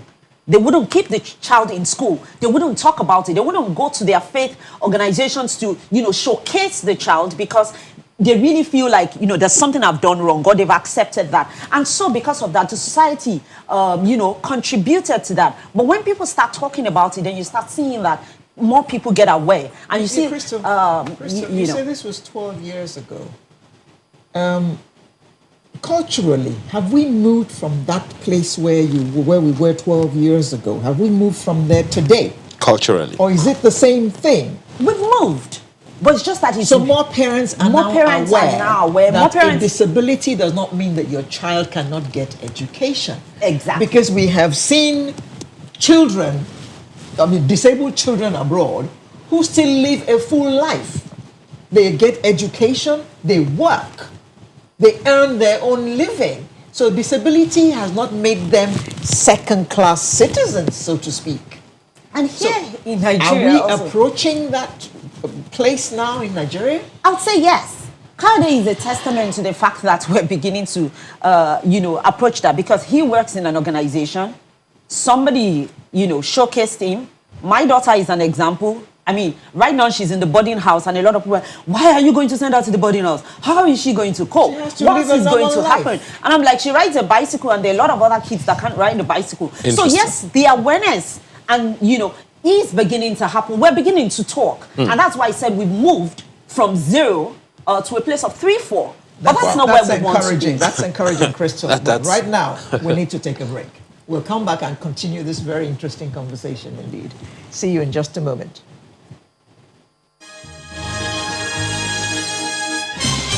Governor Disability Matters, Barrister. Gathered here at the Professor Dora Akunyili Women Development Center are the Joint National Association of Persons with Disabilities.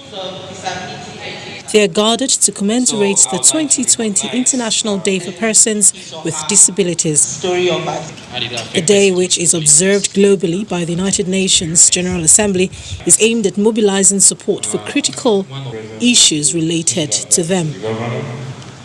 This year's theme is tagged "Not All Disabilities Are Visible." When such, jobs are not provided to them, it discourages this graduate with disabilities who are just roaming the streets. In all the interventions regarding COVID-19 pandemic, there is need to take into consideration the needs of persons with disabilities and women with disabilities in particular. Also looked into at the gathering is the Media and Disability Etiquettes and the establishment of Disability Rights Commission. People with disabilities are human beings, so you should see us as not our disabilities. Do not use condescending terminologies like handicapped, physically challenged. we are taking a step towards the formation of the commission by establishing the implementation committee. And before the implementation committee assumes duty, Governor Willie Obiano is systematically implementing the provisions of the Disability Rights Law. The establishment of the Disability Rights Commission is crucial to the disability community as it will enable, enhance and enforce the provision of the available law.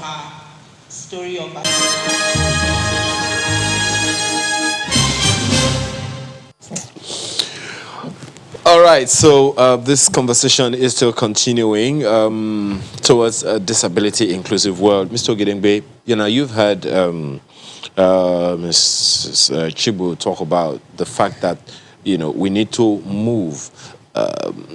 How do you respond to some of the things that she has said, first of all?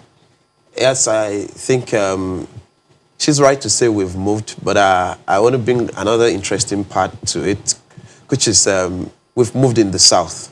I mean, not like we've gone so far, but at least in the South, there's some sort of awareness compared to northern Nigeria. I mean, I schooled in the North, and in my school I was the only blind person, the only blind student. Are you blind or partially blind? I'm totally blind. Totally? Totally blind. So I was the only student there, and it was a new thing to them. And I mean, what was new? The fact that this was the first blind student of the school. So it wasn't just for me to go and learn there, it was for me to also teach them. And I'm not talking about 90s, I'm talking about 21st century, just some 10, 11 years ago. So there's still a whole lot for them to, learn over there about disability world, because the Almajiri system is not just it's not just a religious thing. Once you are blind or you're a cripple or something, you just have to be on the street begging. Oh my God! I mean, it's so huge in the North. Okay, let me bring in David Okon. He's the head of Education Committee, Nigeria Association of the Blind. Thank you for joining us this morning, Mr. Okon.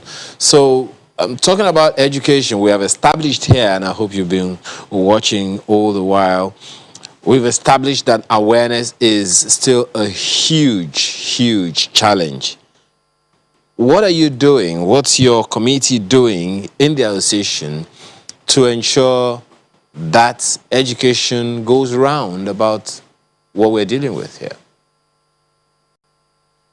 Thank you very much. And Nigeria Association of the Blind, we have put up a lot of advocacy, into serious advocacy to get people to educate persons with disabilities in general and the blind in particular, because we are, as the name says, Nigeria Association of the Blind. Yes, we know, the last speaker just said in the North, awareness is lacking. Yeah, I think the North is actually lagging behind. But that is because most people who do not really see education in some parts of the North as a priority. So when you are blind, it becomes worse. When you are a person with disability, it becomes worse because people don't see the reason why you should, when you could have gone to the streets to beg terms and satisfied with that. But we are trying to change what it means to be blind. And what do I mean by that? The average Nigerian believes that when they are blind, we should be that pitied person, you should be neglected, you should be relegated to the background. And we are saying no.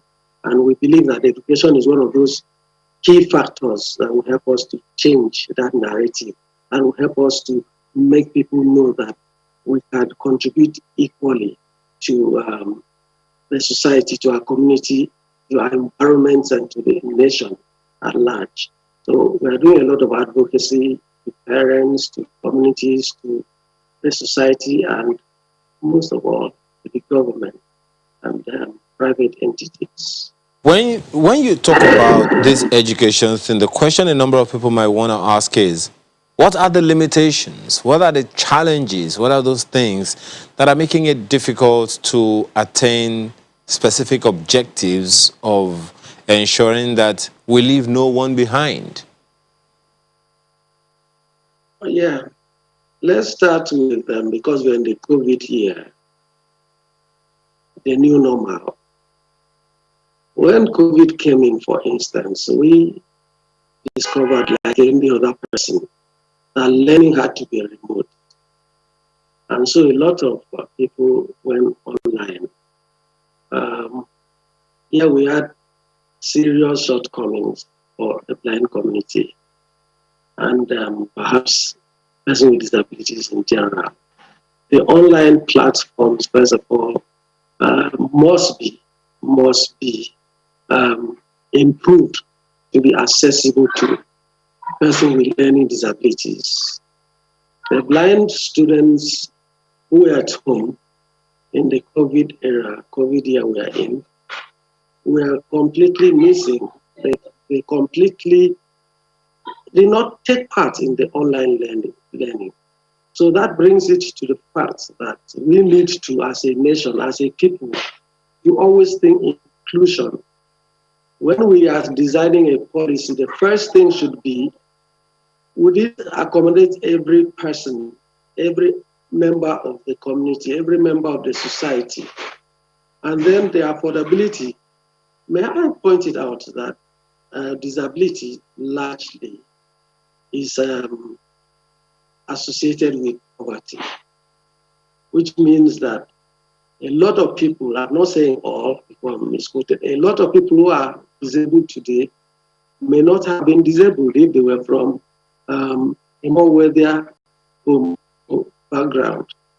So it also means that in doing things like education, we have to think of how we can bring in these people who cannot afford gadgets, who cannot afford books, who cannot afford to access platform or even physical environments the way the other people are, who cannot afford to use wheelchairs into narrow toilet facilities that you build in schools, who cannot afford to create new toilets or new conveniences for themselves. They must use the convenience that you have created. Therefore, you must think of inclusion in every aspect of this. And then bringing it down to the blind, which is what I've been working on in the last 2 years as the head of the education committee.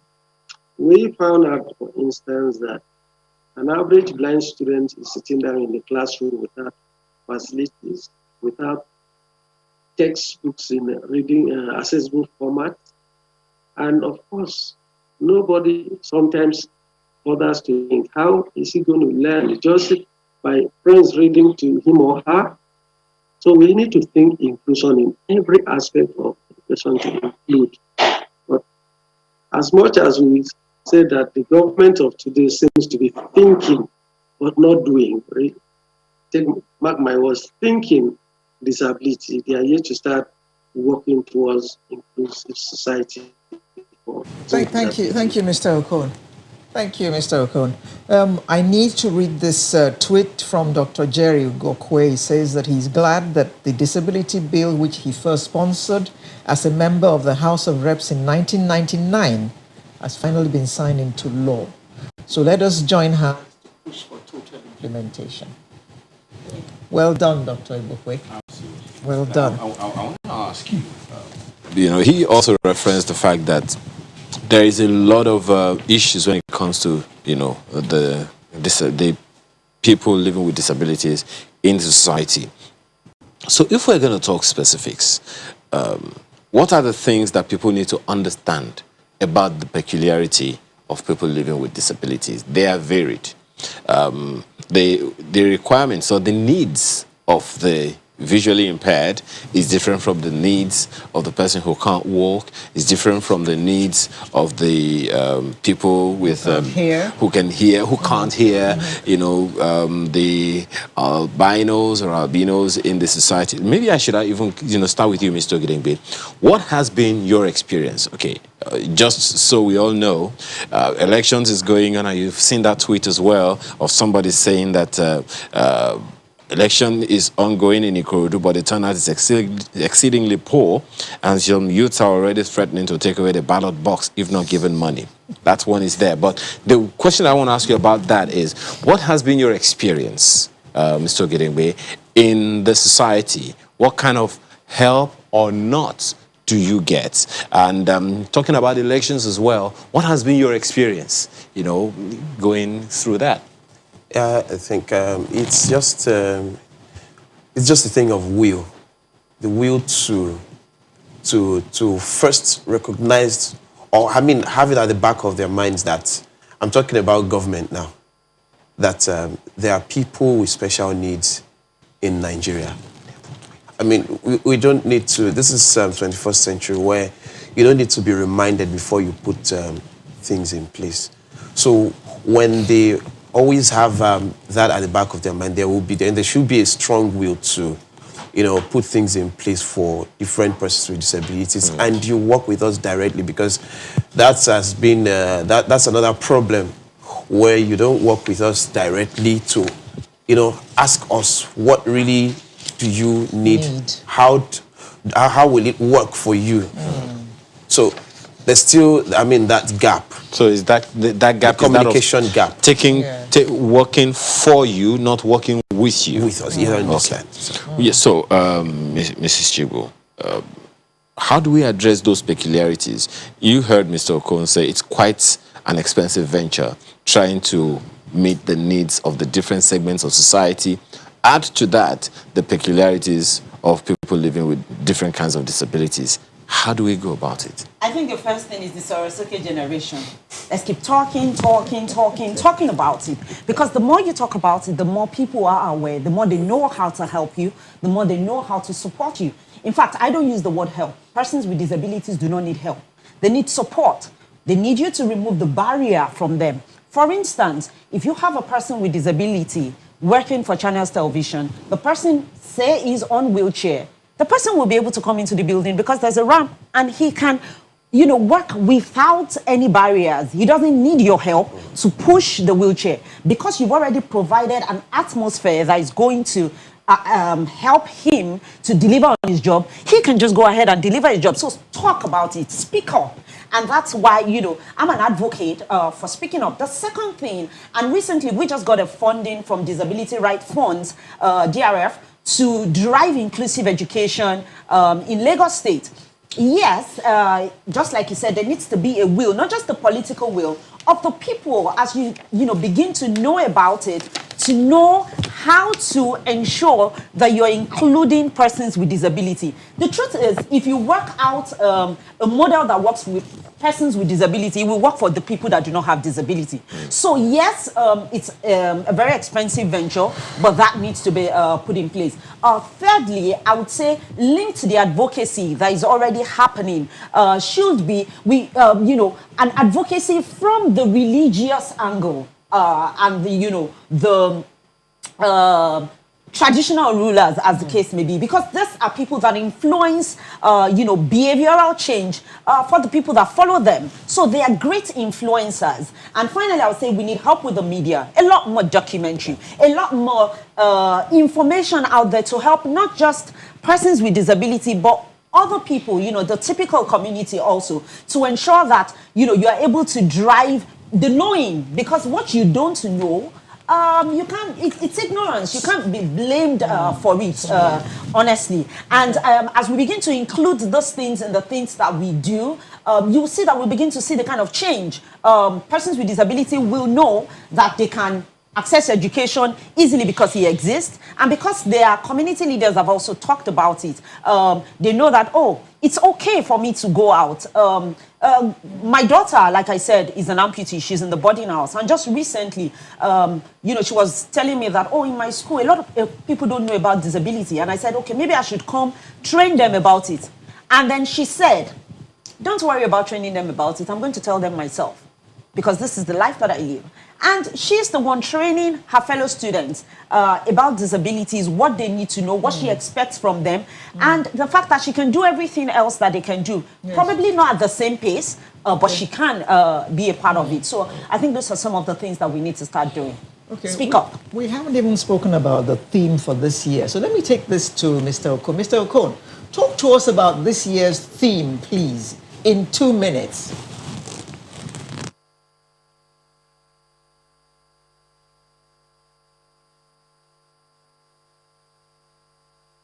We can't have Mr. Okon right now because we don't have any audio from him. So let me quickly go to... Maybe his microphone is muted. Mr. Okon, if you can get someone to help you unmute your microphone there. Okay, I understand he's doing that now. So just go ahead, ask him the question again. Okay. Mr. Okon, did you hear the question? Talk to us about this year's theme. Yeah, I can hear. I heard that. But can you hear me? Yes, go ahead. In 2 minutes, please. Yes, the theme this year is basically building back the society in the COVID year to be inclusive of persons with disabilities. The COVID year has come. It has disrupted a lot of activities, a lot of programs, a lot of projects. Everything was unfortunately disrupted. And we have to build back. And while we're building back, we must build back with the aim that persons with disabilities must be inclusive.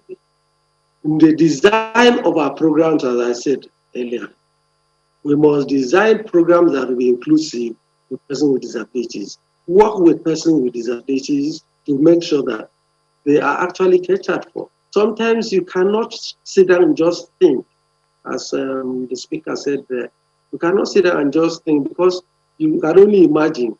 But ask those who are actually feeling it, who are actually experiencing it, and then you'll be able to build back the society to include persons with disabilities.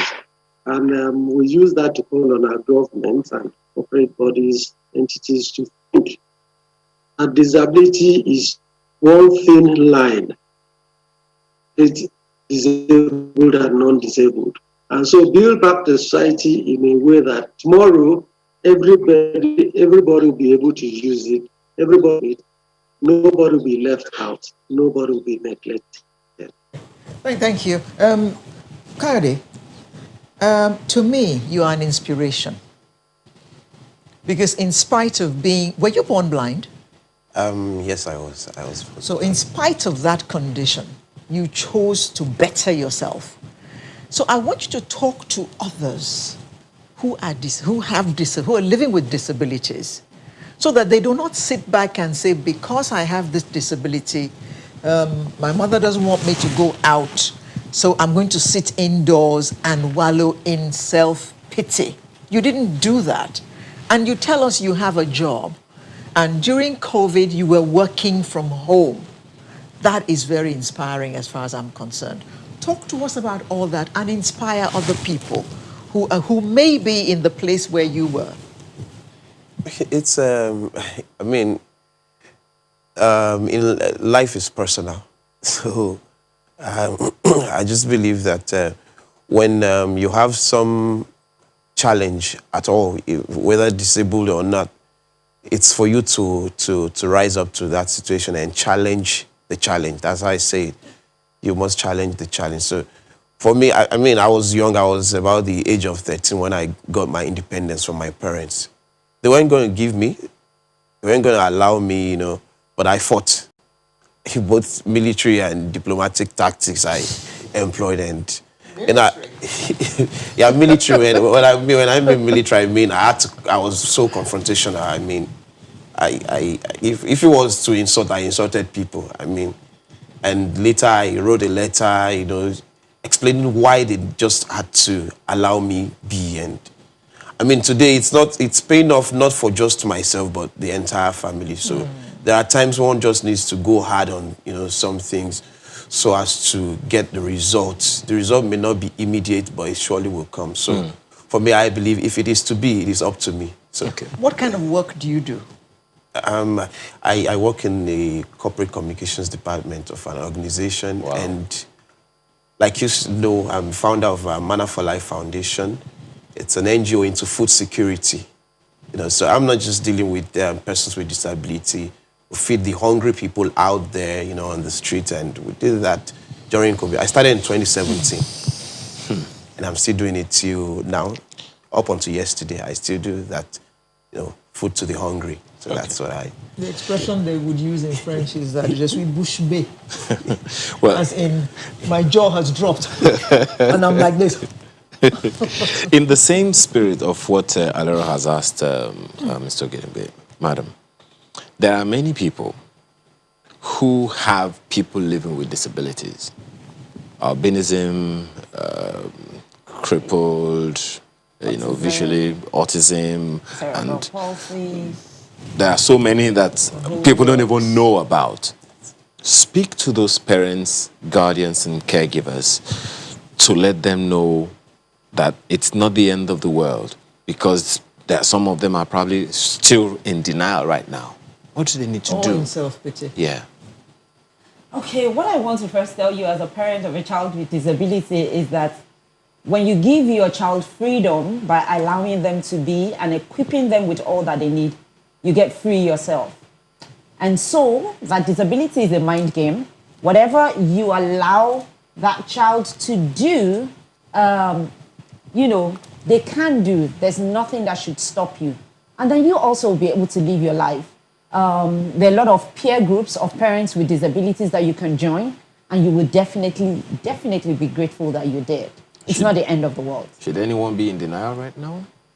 Should anyone? I think it's a phase. Sometimes if you're in denial, you will definitely get out of it. But very quickly, don't let it drown you. Don't let it kill you.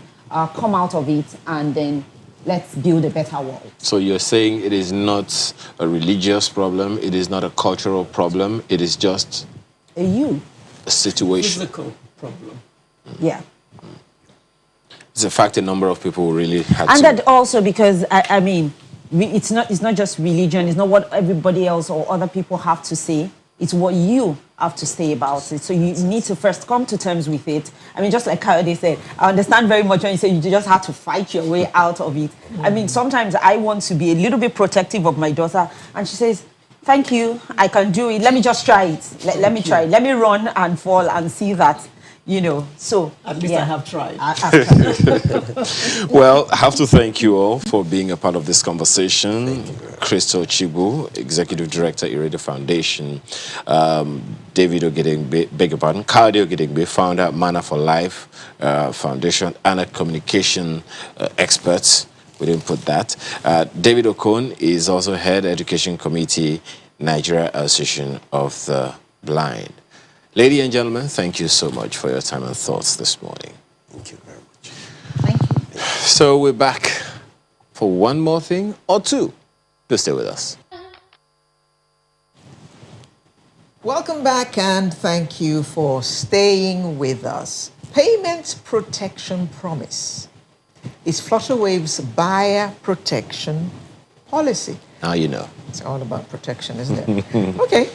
The Payment Protection Promise exists to provide the guarantee that customers need to ensure that they continue to shop and pay with ease online while knowing that their payment is protected if they pay through Flutterwave. Okay. Right. Okay. I'm still trying to digest all of that, let it all sink in. So it's about paying online. Well, I don't know nothing about Flutterwave, but we have people who do. We have Dami Busari, who's Commercial Alliances over at Flutterwave. Good morning, Dami. Morning. Good to have you with us. And we also have Yewande Akomolafe Kalu, Head Branding and Storytelling. Good morning. Good morning. Good to have you. Good to be here. Thank you for joining us. Now, Flutterwave, you're telling us about protection when we pay. What is Flutterwave all about? Okay, I think I can go with that. We are a payments technology company. We allow individuals, businesses, and banks to be able to send and receive payments from anywhere in the world. We also have recently enabled a product called Flutterwave Store, which actually enables businesses to create a simple e-commerce storefront and sell online with no coding and no integration required. So if you're moving from an offline store or you want to expand your business offerings to have an online store, we have Flutterwave Store as well. But our core role and what we do and core mission is simplifying payments for endless possibilities. So we help businesses, individuals at every stage of growth to be able to send and receive money globally. Well, let me also take you up on something, Dami, before I come to you, Andy. Now, the challenge has been for so many people, I can count my money, and if I make a mistake, I can withdraw it. But when it comes to online payment, even if I make an error, it's gone. How are you addressing that challenge of people buying into paying online in the first place? Because while the CBN and others can say we have had an uptick in online activities, and of course Flutterwave has also had that, how do you address the fears of those who are still very, very skeptical? Thank you so much for that question. So that thinking is actually what drove the original decision to create a storefront, like my colleague Yewande said, but also really drove the thinking around the payment protection points.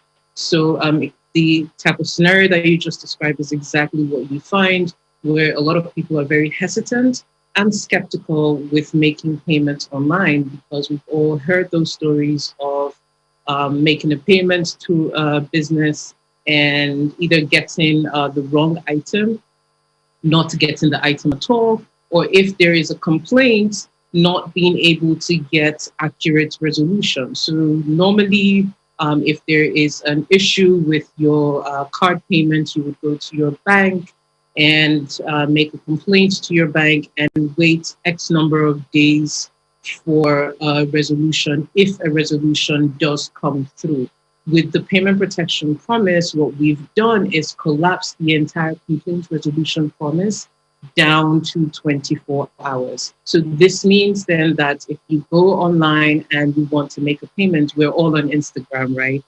You go on Instagram, you see a store that you love what they're selling and you want to pay, and you see the Flutterwave URL in their bio.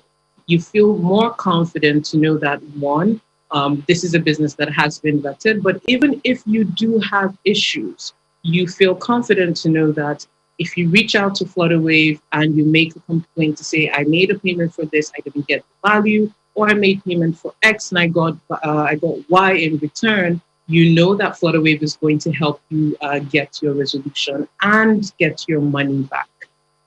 Okay, now you need to tell me how it works.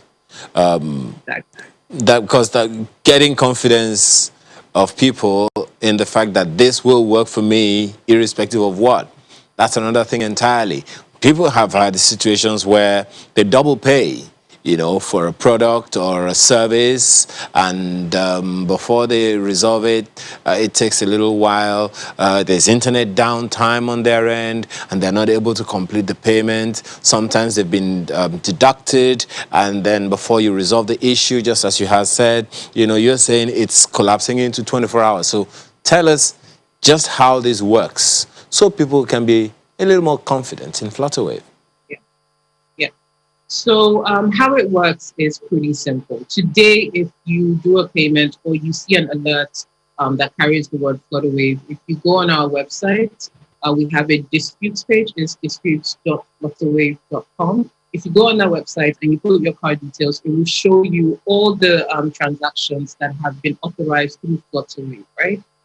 So once you go on that page, then you would see the transaction in question. Once you see the transaction in question, there is a little button there that allows you to make a claim, right? All you need to do is just fill out the details. It's a very simple form, it's about 3 or 4 fields. Fill out the details and you get a confirmation from us. And immediately we also send a notification to the merchants as well. And the merchants would either respond to us or you get your money back. But all of that process is started and completed within 24 hours. I would say that's what So they this call. also protects the merchants as well, because on the merchant side, there are instances of maybe a customer making a complaint through their bank and then coming through a company like Flutterwave. So essentially, if the issue is resolved in favor of the customer, then the merchant is out of pocket twice. But this process is also built into kind of augment the bank resolution process as well. So if a merchant does go through the Flutterwave resolution process and authorizes the refund to the customer cannot go back to their bank to make a claim on the same transaction. So end-to-end, it protects both the merchant and the customer as well. Okay, Yewande, who qualifies to use this Flutterwave and get this payment promise that you're making? So the payments. Oh, damage. Okay. So the payments protection promise covers anyone who makes a payment on Flutterwave on Nigeria. For now, we are rolling it out in Nigeria at the moment, and the 24-hour time period covers transactions done under 10,000 naira. However, when it comes to transactions over that amount, then we have to do a little bit more investigation from the merchant side and from Flutterwave side to ensure that we are covering, dotting our I's and crossing our T's. However, this process is still very fast because we prioritize all claims made to make sure that every party involved is happy. And so for now, the payments protection promise covers transactions done with. Do I have to register or something? Or anyone can just go on the platform and use it? You can. Right. No, you don't have to register. Think about the fact that you go on a website today and you make a payment. You don't generally have to register to complete an e-commerce transaction, right?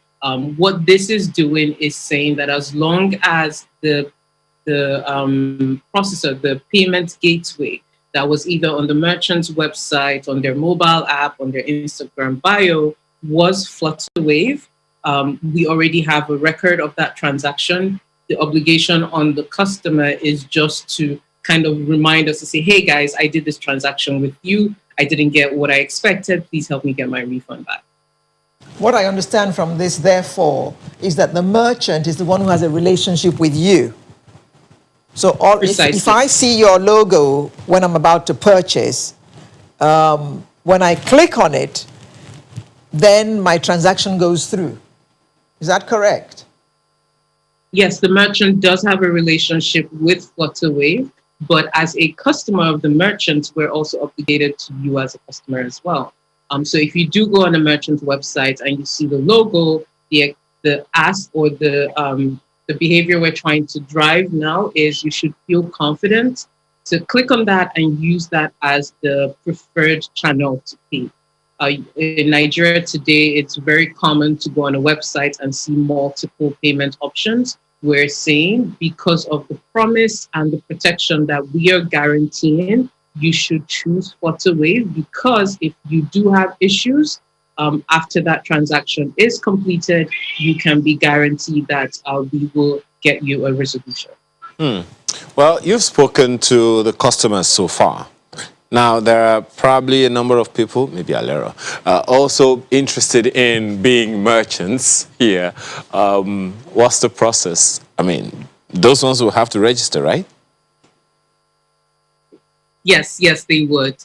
And the registration process is pretty simple. All they need to do is go on the Flutterwave website. So that is flutterwave.com and register. The registration process takes anything from 2 to 3 minutes. And once they're registered, they upload their documents. They're able to immediately start collecting payments from customers. If here today, beg your pardon, Yewande is still there, how are you telling this story to people? Because to a large extent, you would agree with me that the word about Flutterwave is still very sparse out there.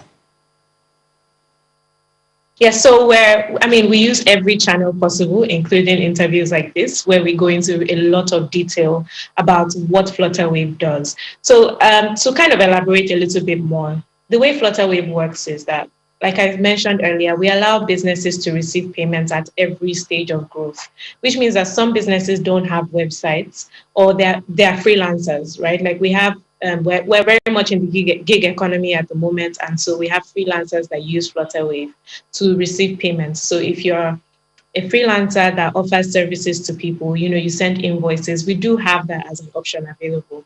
And the best part is that it is a legally binding invoice. You just generate it on your Flutterwave dashboard, send it to your customer, and they are able to make payments using Flutterwave, which means that their payment is also covered by our payments protection promise if you are a merchant in Nigeria.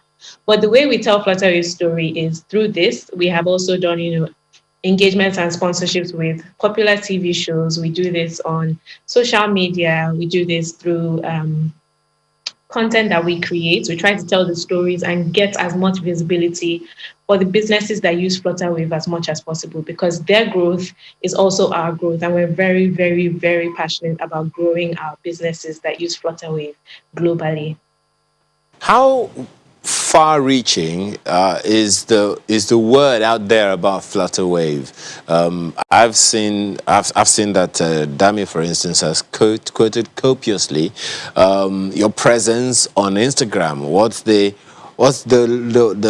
shape or look and feel of your presence on other social media platforms or any other platform of that?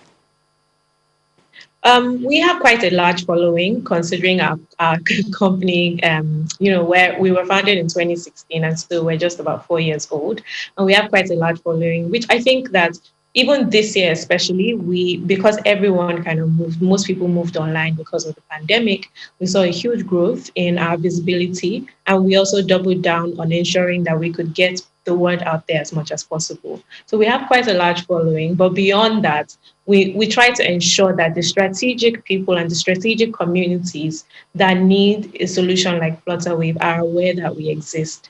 We also run a webinar on a twice monthly basis. It's called Grow My Business Webinar, where we partner with industry experts all over the world, and they come and share tips and information on how to grow businesses, especially small businesses, using digital tools or offline tools. As much as possible, we try to give these businesses in our community as much information as possible so that they can grow their businesses. Because like I said, their growth is our growth.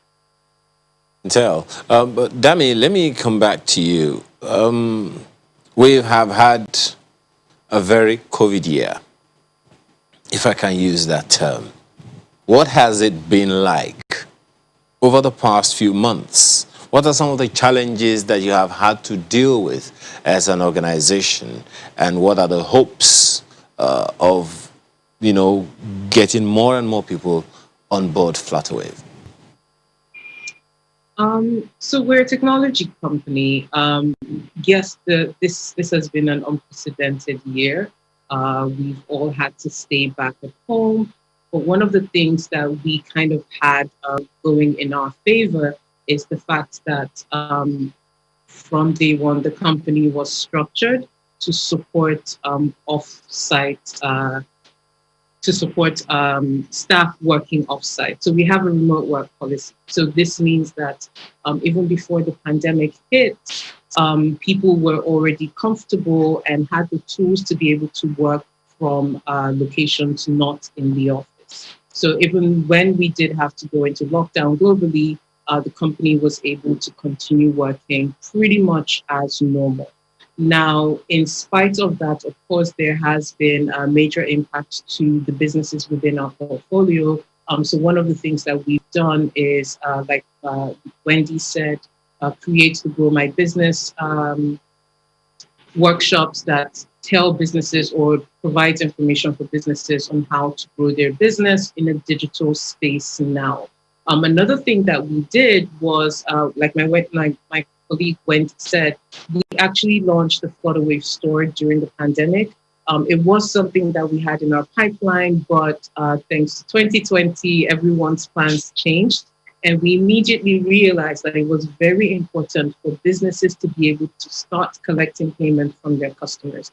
Primarily businesses that previously existed in the offline space, or businesses that existed through channels that they could not drive traffic to outside their community. So 2020 meant all of us went to stay back at home, and then we all got online. And once we got online, we started shopping online, right? We saw businesses, existing offline businesses in Nigeria, transition their entire e-commerce business online and start making payments, collecting payments from customers.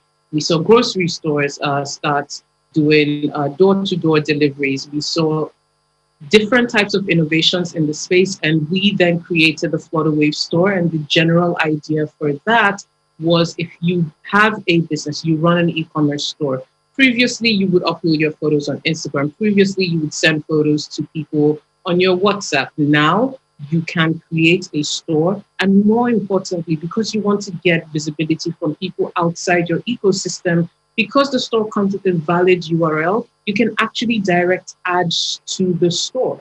And that is something interesting that we've seen with so many small businesses. So leveraging on the information and tips they're getting from the Grow My Business webinars, Thank you they are very creating. much. I'm sure you could go on for the next hour. We've run completely out of time. All we can do now is wish you all the luck in the world, because right now we see that more people are shopping online, so more people are going to be needing your services. So prepare for the onslaught. Dami Busari, Commercial Alliances over at Flutterwave, as well as Yewande Akomolafe Kalu, Head Branding and Storytelling. Both of them joined us virtually. Good luck, both of you. So Sunrise will be right back with the home stretch.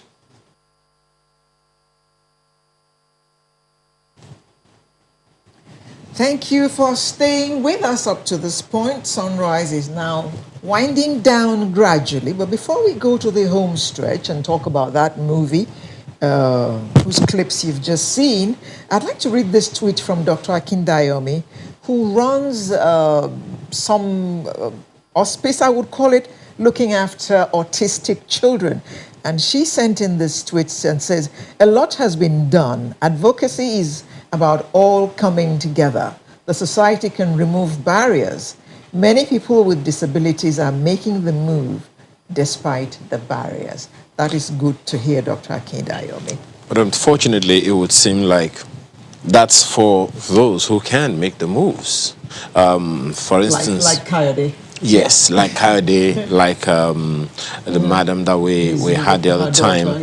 Yes, but I understand that we have our next guest now. Sheon Showemimo is a nationally recognized general and bariatric surgeon in weight loss surgery in New Jersey, United States of America. He maintains a lifelong interest in the creative arts and all of that. But he is the executive producer of The Milkmaid, a movie on insurgency, which was submitted for the 93rd Academy Awards in the International Feature Film category of the Oscars. Thank you so much for joining us, Doctor. First of all, one would have expected that you want to take up a movie on surgery, or like the kind that we had, about which featured Will Smith. Why insurgency? Yes.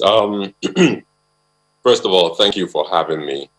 The subject matter is one that is topical today, not only just in itself, but in the human aspect, in terms of how it affects women and girls. So seeing that and knowing how movies can impact these sort of situations, I thought that it was a good thing to get involved. I remember how Michelle Obama just holding up a sign actually affected the engagement on the Chibok girls. So I thought this was a worthy cause to get involved in. About your love of the arts. After all, you're a surgeon. What time do you have to get involved in the arts? Well, in my spare time, always, I mean, from even high school, I've always been artistically inclined. And even as a surgeon, I work in sort of an aesthetic fashion. My father as well is a plastic surgeon. I like to draw diagrams for my patients, and I love watching movies, especially movies that have some sense to it. I love documentaries. You know, I'm an old soul that believes that even entertainment can be educative. You can have what we call edutainment. So art is a mirror of society. It gives people a deep perspective into issues in a medium that they can relate to, in a medium that they can understand. It allows you to walk in other people's shoes. So I do find time in my spare time to go through Netflix, watch documentaries, things that interest me, you know, movies that have a lot of sense that I gain something and learn something from. Oh, by the way, congratulations on your movie being not nominated, being presented for an Oscar. How optimistic are you? How well do you think this movie is going to do? Well, first of all, the movie has the technical chops to go all the way at the Oscars. This is a fit-for-purpose movie because what we looked at are the kind of movies that do well at the Oscars, and looked at the technical aspects of those movies. We looked at, for instance, the kind of camera that has won the cinematography over the last 7 years, the Arri Alexa Mini, and we actually brought that into the country to film this movie. So we paid attention to details like that. You know, the score of the movie really sets the rhythm for the movie. So we know that our movie has the technical chops. What is left is for Nigeria to come behind this movie, because there's, you know, lobbying that needs to be done once your movie gets to this stage. And once you do that lobby and your movie also has a narrative that people can relate to. I already spoke to you about the issue of the girls, the insurgency affecting women and girls. That is a narrative that has already been tested, as I mentioned, by Michelle Obama. So once we have that narrative and we bring together, you know, a good campaign, I think we stand as good a chance as anybody else. Well, Dr. Showemimo, it would seem like Nigeria has, to an extent, come behind it, because the Nigerian Official Selection Committee has announced the selection of Milkmaid as the one to represent us at the 93rd Academy Awards in the International Feature Film category. And we just want to say all the best, you know, to you and to the entire team that worked with you on this project. Sincerely, would have loved to have more time. But thank you so much for your time, Dr. Showemimo, for talking to us today. And that wraps up Sunrise for today. We'll bring you a fresh edition next week. I'm Alero Edu, wishing you all the best. Have a good week and stay safe. Wash your hands, use that sanitizer, and wear a mask. You seem to be quoting that text that we received on Twitter that says, that's the best vaccine for now. Amayo Makede, have a wonderful rest of your weekend.